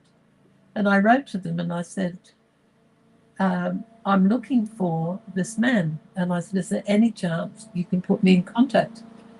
So I ended up getting a WhatsApp number, and we talked on the phone. What's his name? A. I don't know the name, what the name is, Alameda. Right. Wonderful person. Look, some of these Africans, we tend to look down on them, but they're brighter than us. He was amazing. So what happened is he's retired, and he's the emeritus provost of the university. He didn't actually know who I was, and he didn't remember Glacier View because he's got some memory loss. He thought that I was a student at Andrews when he was there. But look, it meant a lot to me to talk to him, because at Glacier View, he meant a lot to me. I wouldn't know what I know if I hadn't talked to him. He told me about the status at Andrews. But anyway, I've told you about the Tuesday and then the Thursday with Pearson's letter. So anyway, the reason I've told you about this man, A.A. Alameda, is he came out of that meeting and he was leaving that night, as did Heppenstall and others. A lot of people weren't there for the Friday. And this Nigerian man said to me, because he said to me, I will no longer teach the investigative judgment. Well, he said, I will teach it what it says, and I'll teach the opposite and let people make their own mind up.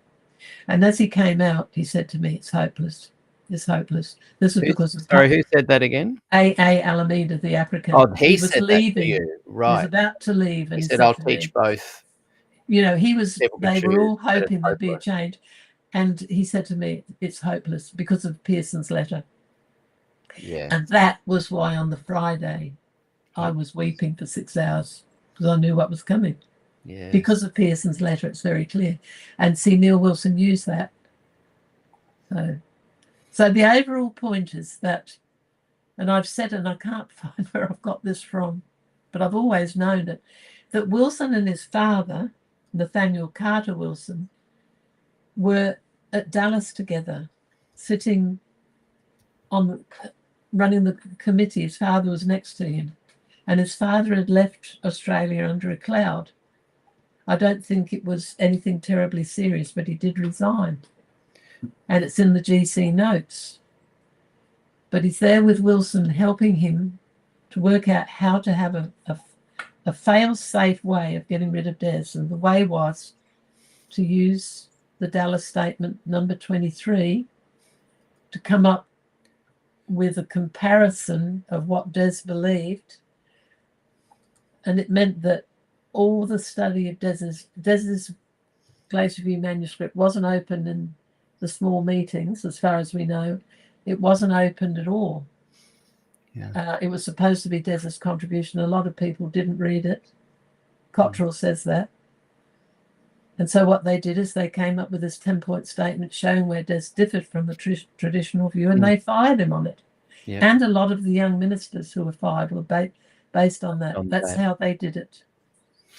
And as well as that, in those talks that I did in 1997, I had a lot of examples of people who said that Des would be fired before Glacier View. We were told, and I say who told me and this and that. And then you got the other thing of, I'll finish here, of George Burnside telling his nephew, and he's written it down for me, I shall put it in a 30-year hold, but not here. His uncle told him that 3 weeks before Glacier View, he was in hospital having surgery, and Parmenter went down, and he told him that Des would not survive Glacier View. Athol Tolhurst told another minister's father, who was an administrator, and there's more to that. See, I can keep going. But George Burnside was one of the key members and signees of the Concerned Brethren, who had written a letter to the SPD at the time, Fox Valley. They used to love calling it Fox.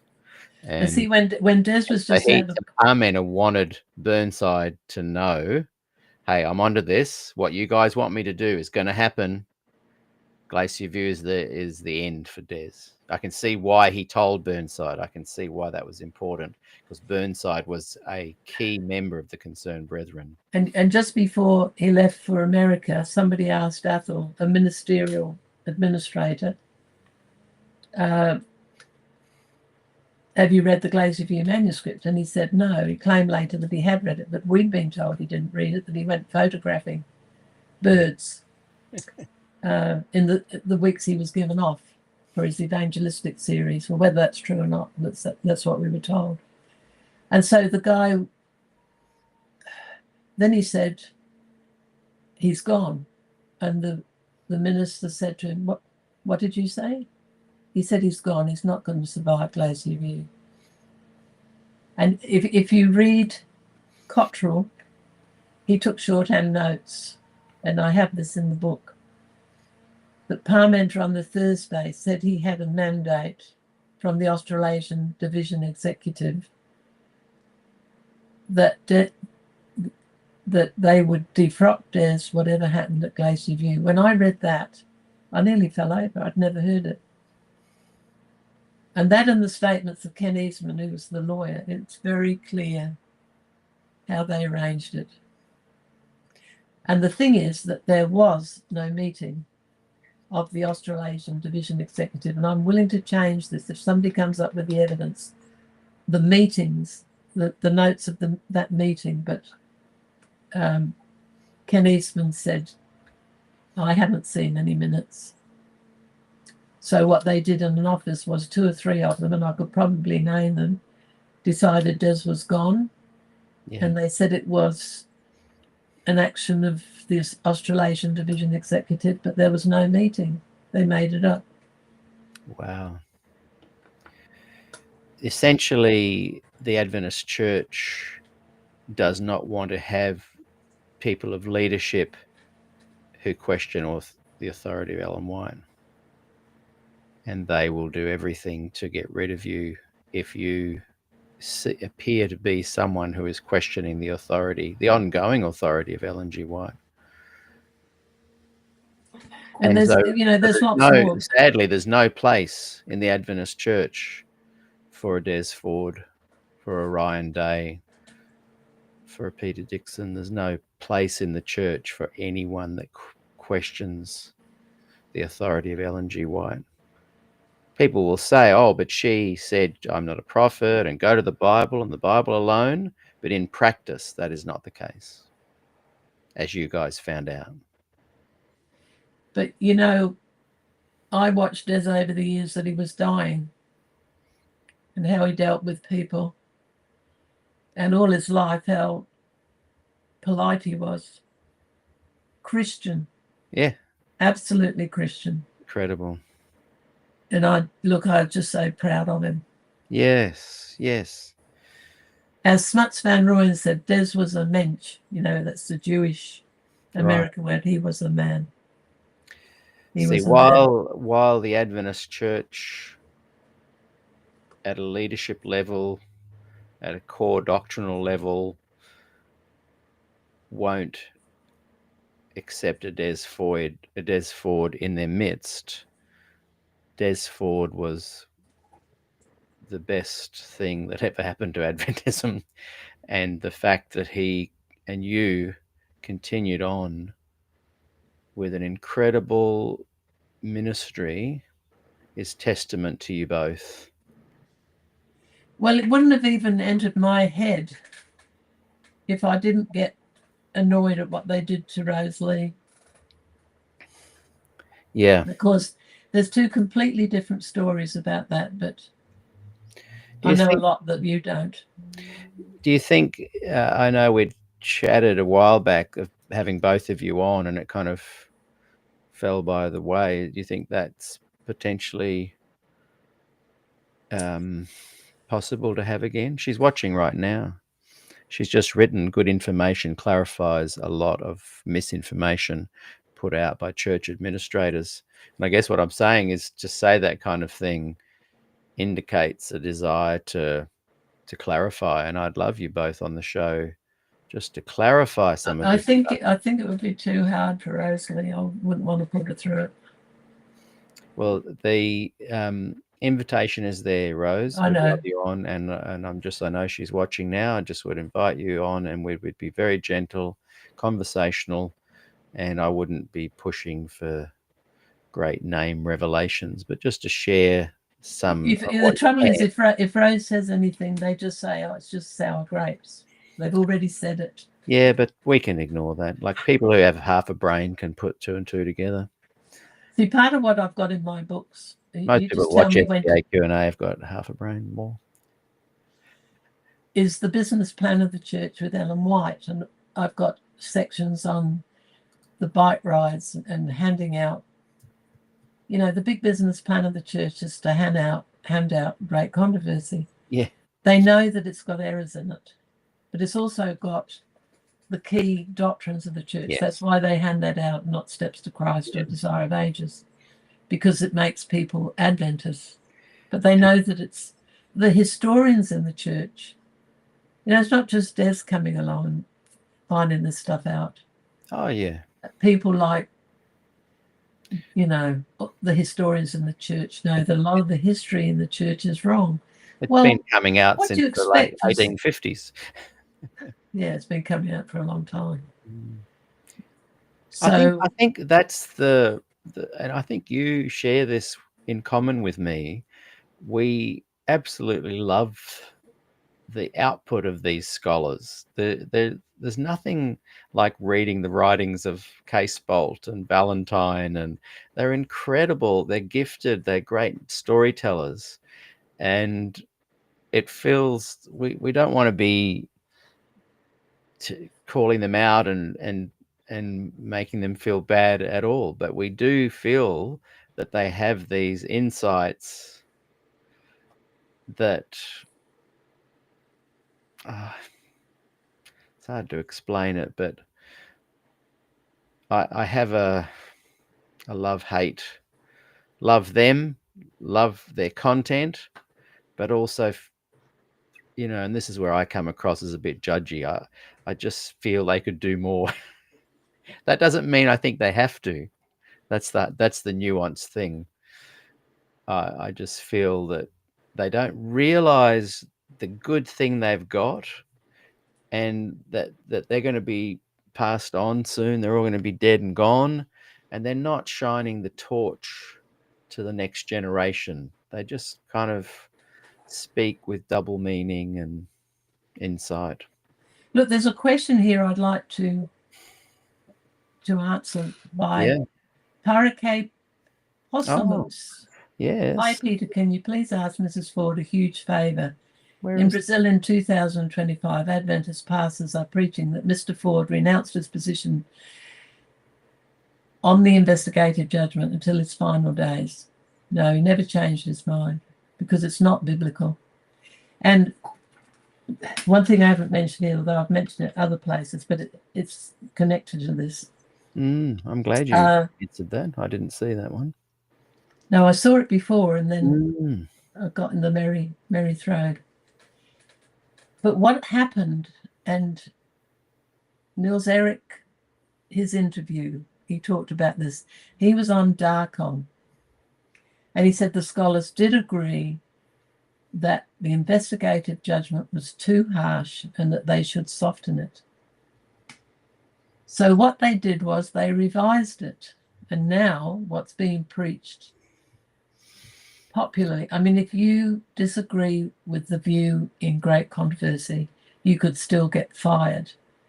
But the view has been moderated. Yes. And I'll give you a rough idea. You know that book that you held up before by Roy Ingram on yes.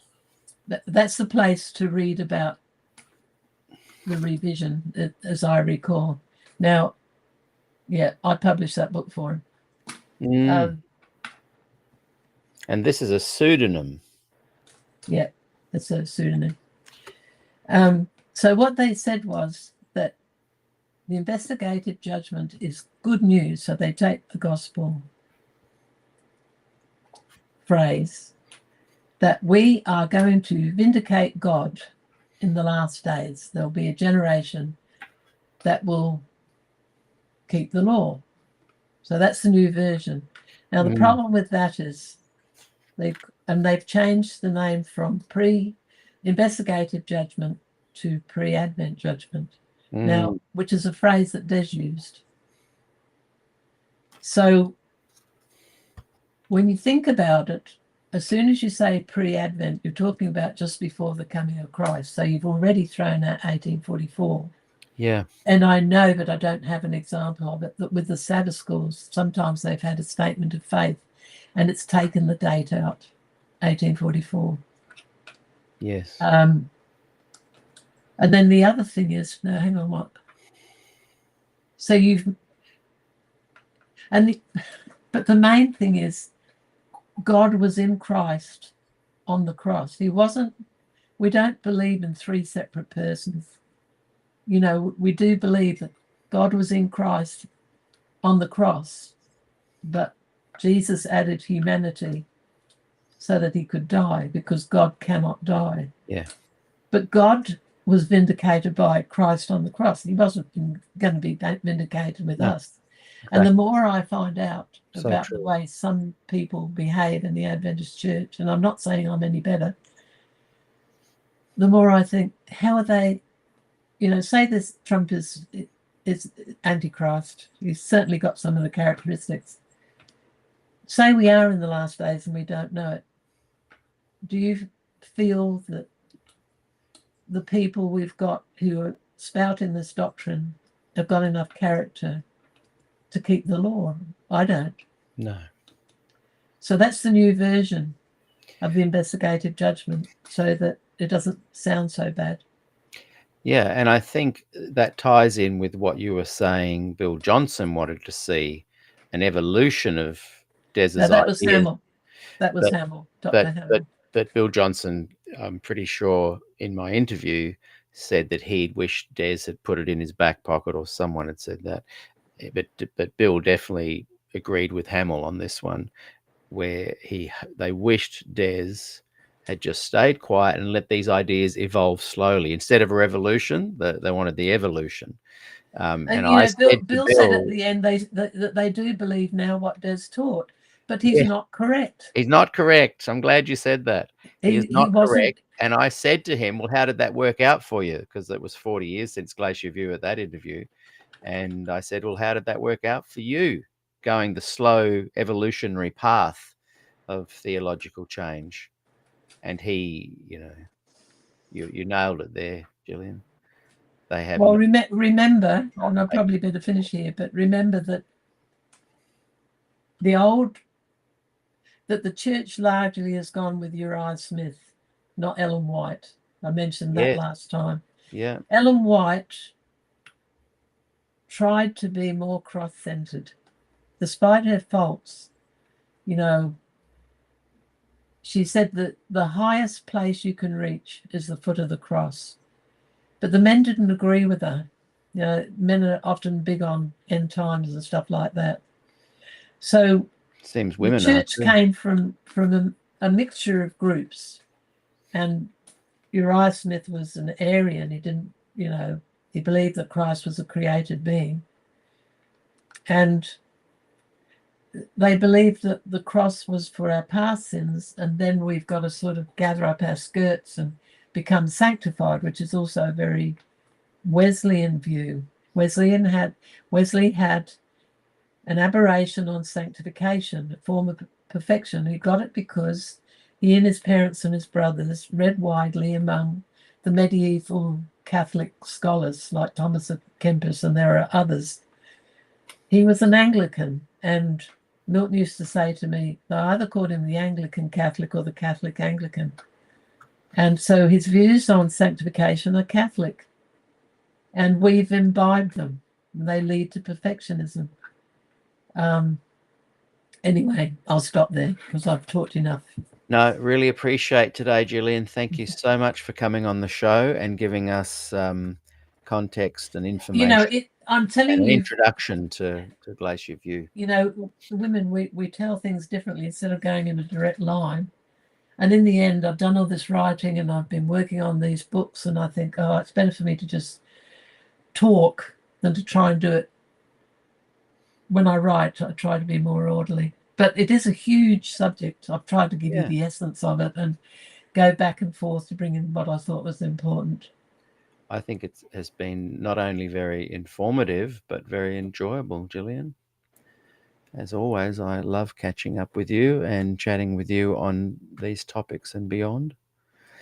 Tomorrow, we're looking at the interview I did, season 2, episode 9, with Peter Marks, his wife Wendy, and Ruth Ellen, their daughter.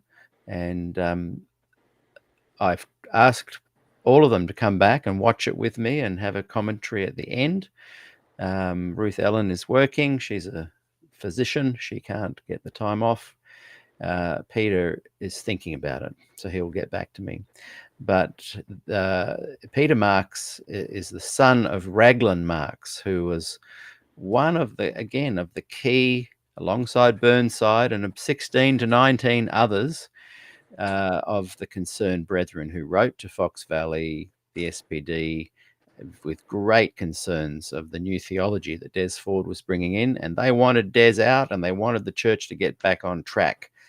If anyone watching... See, I ought to say something about that too before we go. Well, I wonder too if you can watch tomorrow and join in the commentary after, if you like.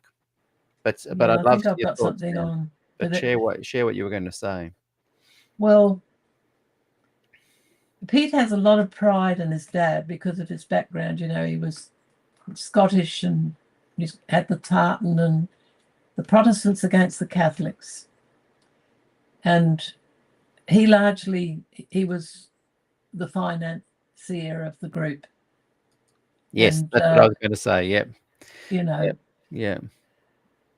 But the on the CBs, the thing, you've got the two different groups, and George Burnside and some of them were Orangemen. They were, had an Irish or a Scottish background, very, very anti-Catholic. So that was the heart, the prophetic view on hating the Catholics. And Des came along and said, look, the Catholic Church, when it's persecuting, it's mirroring Antichrist, but not, and you could say that all the pedophiles have persecuted a lot of children, but he was softer and kinder to Catholics, because when you meet Catholics on the street, there's a lot of very fine Christians. But that was their big thing.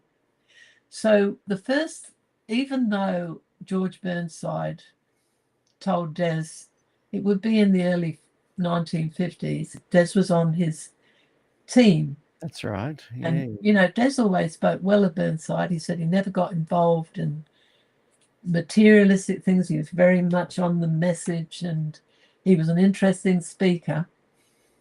But Des was working for him, and Des, he used to hold question time among the workers.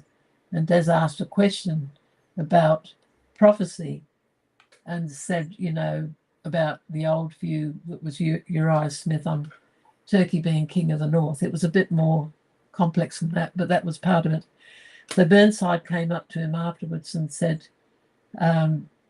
you've got a big head and you better watch yourself, else you won't stay in the ministry. And he had prayer with him.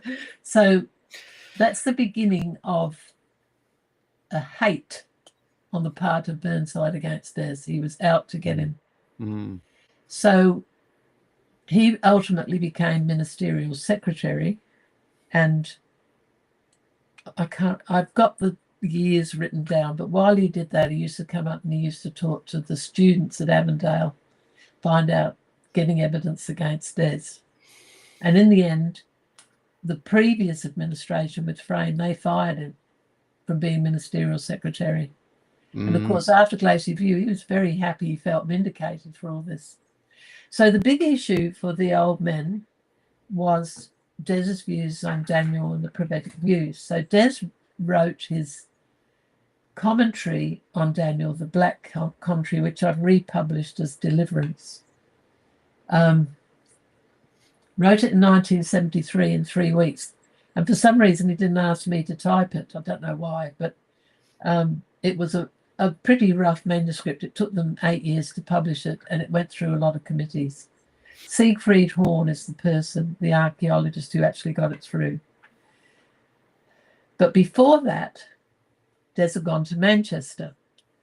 He'd done this thesis, which I I'm working on it. The only thing I need is the Hebrew corrections. Everything else is done. I've done a 300-page index for it, which about 2 people will find absolutely wonderful. But it's bigger than the thesis. So instead of reading the thesis, you can read the topics in the book, find out what Des believed on a particular topic. So that took me 3 months. I tell you, I've been a busy girl. Anyway, so we go to Manchester, and F.F. Bruce, who was a professor, was a Plymouth Brethren. But he didn't believe their dogma. And he worked for a university, and he used to write to Des. He's very interested in Des. He wrote to him about his wife dying and all that.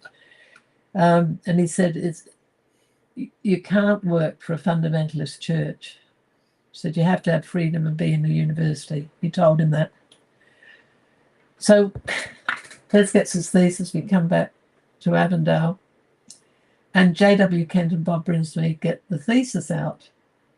There's a lot of Hebrew and Greek in there, and a lot of French, German, and a bit of Latin and a bit of Dutch, all of which, well, I didn't do the Dutch, but I did hours of translation for Des, because by chance, by happy fortune for him, the final 2 years of college, I'd done a major in French and German, not knowing he was going to go to England and that this would be my full-time job.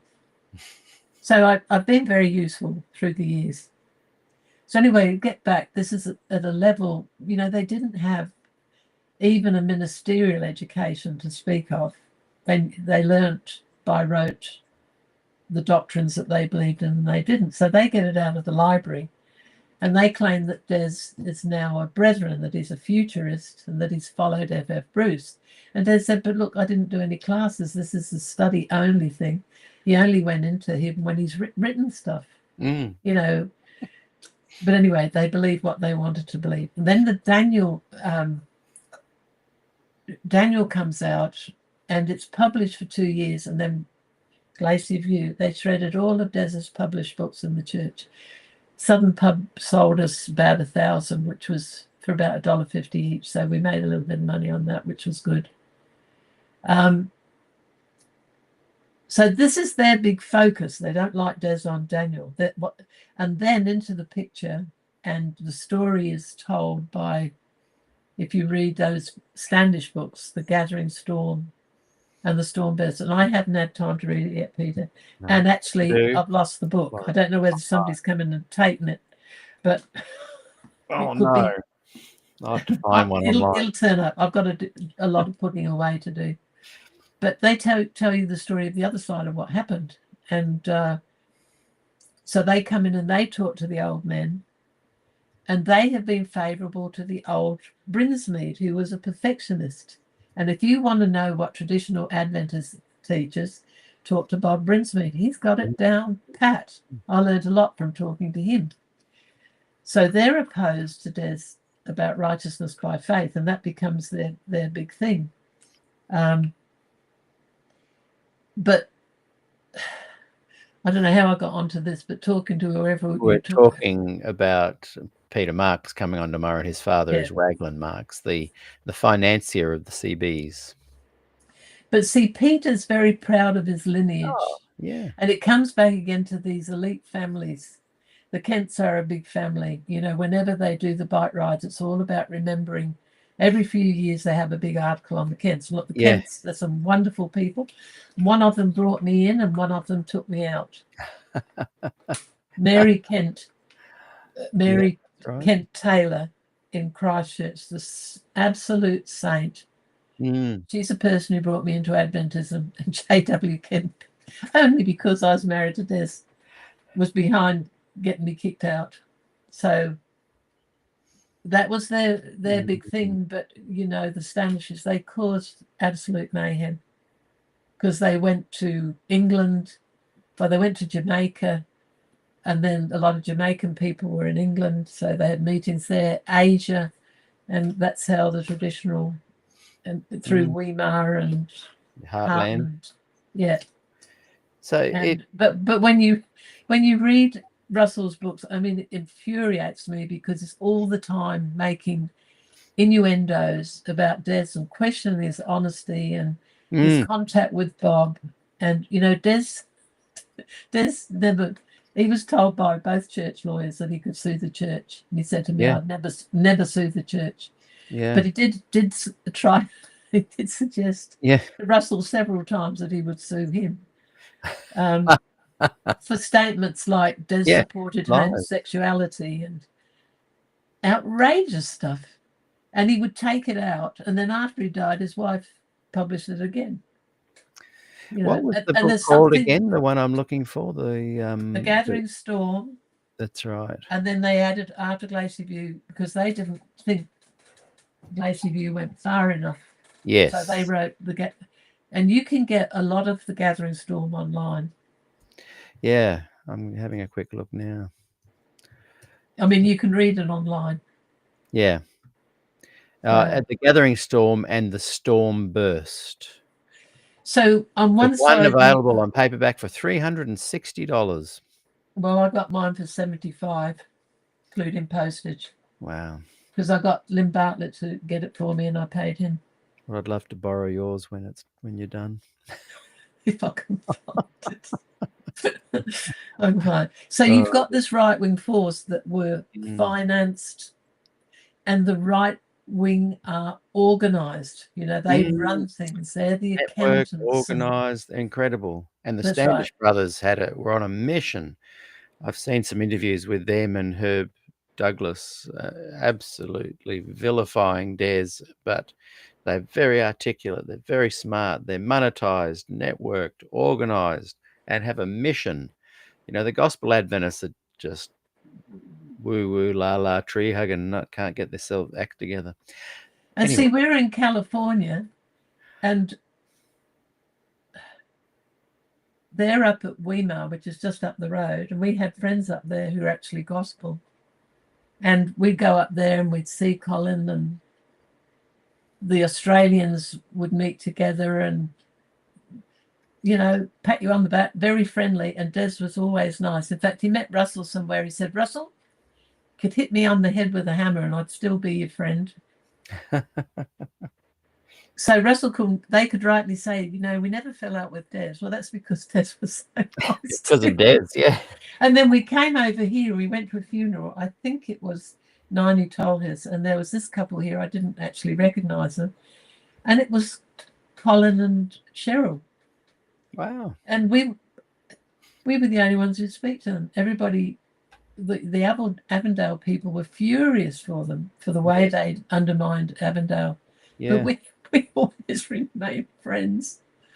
And we saw the funny side of it. That's how Des and I got through. Mm. And I've told you that Russell lost his ministerial credentials, and you can, in Esther, when you read his story, you can see how much severance pay and how badly he got treated. But there's a story behind that. But should I tell it online? I don't know. Yes, off you go. We've already wrapped up the show. He was a naughty boy, and he got kicked out of Singapore. And I won't say any more than that. It wasn't for I'd say infidelity stuff, though, just to throw in that in case people start running off on little tangents. No, it was the purchase of a car. But anyway, so we're in America, and Russell calls us up. So I get on the other phone. I say not a word, but I'm listening. And Russell doesn't say why he's lost his credentials, but he asked us how much severance pay he got. Which Des told him for 30 years' work. And Russell made sure, because it's in Esther, it tells you the amount, that he got 50% more. Oh. But look, when we got off the phone, we nearly fell on the floor laughing. Classic. That's how we got through. We saw the funny side of it. Well, I think I've covered everything I would have if I'd organised it. Yeah, I'm very happy. Very happy. We do want you to be happy. Yeah, that's important. So tomorrow, as I said, Peter Marks, we're going to reflect on the interview I did with him 5 years ago and see if he's changed his tune. And very unlikely. Very. But you see, he speaks nicely about this because the children his sister's very much. She came here to speak just before he died. She very much. This was one reason why Raglan got so upset, because his children listened to Des. But Peter's still fairly traditional. Yes, Stan definitely went the Des Ford path, but not Peter or his twin. Or maybe the twin did. I'm not sure. I think the twin did, and he was over in. Well, even Ruth Ellen, when she wrote back and said she was busy, she also said that possibly her and her father her views have shifted quite dynamically since 5 years ago. So that I wanted to drill down on that, but I didn't. But Joseph Anderson has just written, in the mid-'80s, I was turned against Des by the Standish brothers.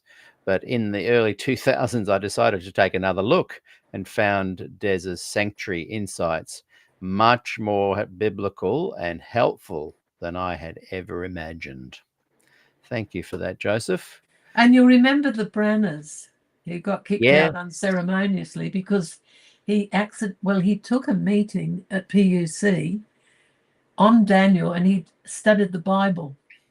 Yes. And people there said, you sound like Des Ford. Well, he'd only heard terrible things about Des Ford. Yeah. But they got together and they got rid of both of them. I mean, those people had worked for over 20 years. He was very friendly with, the one of the right-wing ministries. Very, very friendly. She was the head of women's ministries and a dynamite speaker on her own, and been over to Australia and all over the world. But because he sounded like Des, they got fired. So they decided to look online and find out what Des was about and learn the gospel. Yeah, and then suddenly found out, if you look at the Bible, you land where Des landed. So tomorrow. Anyway, I do believe that nobody can answer what I've got in those books. Yeah. Because it's documented. It's there in it's black documented. and white. It's in the church's documents. So yeah, you didn't just write them in a kind of visionary state of no. It's coming to me, I think it's this. And you didn't have other secretaries to help you pretty it up in ways that Ellen did. Anyway, tomorrow, Peter Marks. Frank Merendino joins me the next day for our Good News Fellowship. And then after that, we are going to have a chat about the rebuttal by John Lemagnac. I need to check that. I'm not being offensive to him at all. I genuinely forget how to pronounce that name. His rebuttal against Ryan Day. We're going to unpack that. We're going to watch the rebuttal and unpack it with a panel of 4 very powerful people. I've already invited them, and I hope they join me. Thank you, Gillian. Until we meet again. And bye-bye, everybody. Feel free, anytime you're watching a re-release of season 2, just even in the interview, just let me know. Can I join after the program? And we will have a commentary after. The heretic's wife is signing off. I wanted to bring up a great little thing that Moto Sapien said. Oh, here it is. This is a great way to end the show. Can you read there what he said? He said, thanks, Mrs. Ford. Your outfit today matches your personality. Dazzling.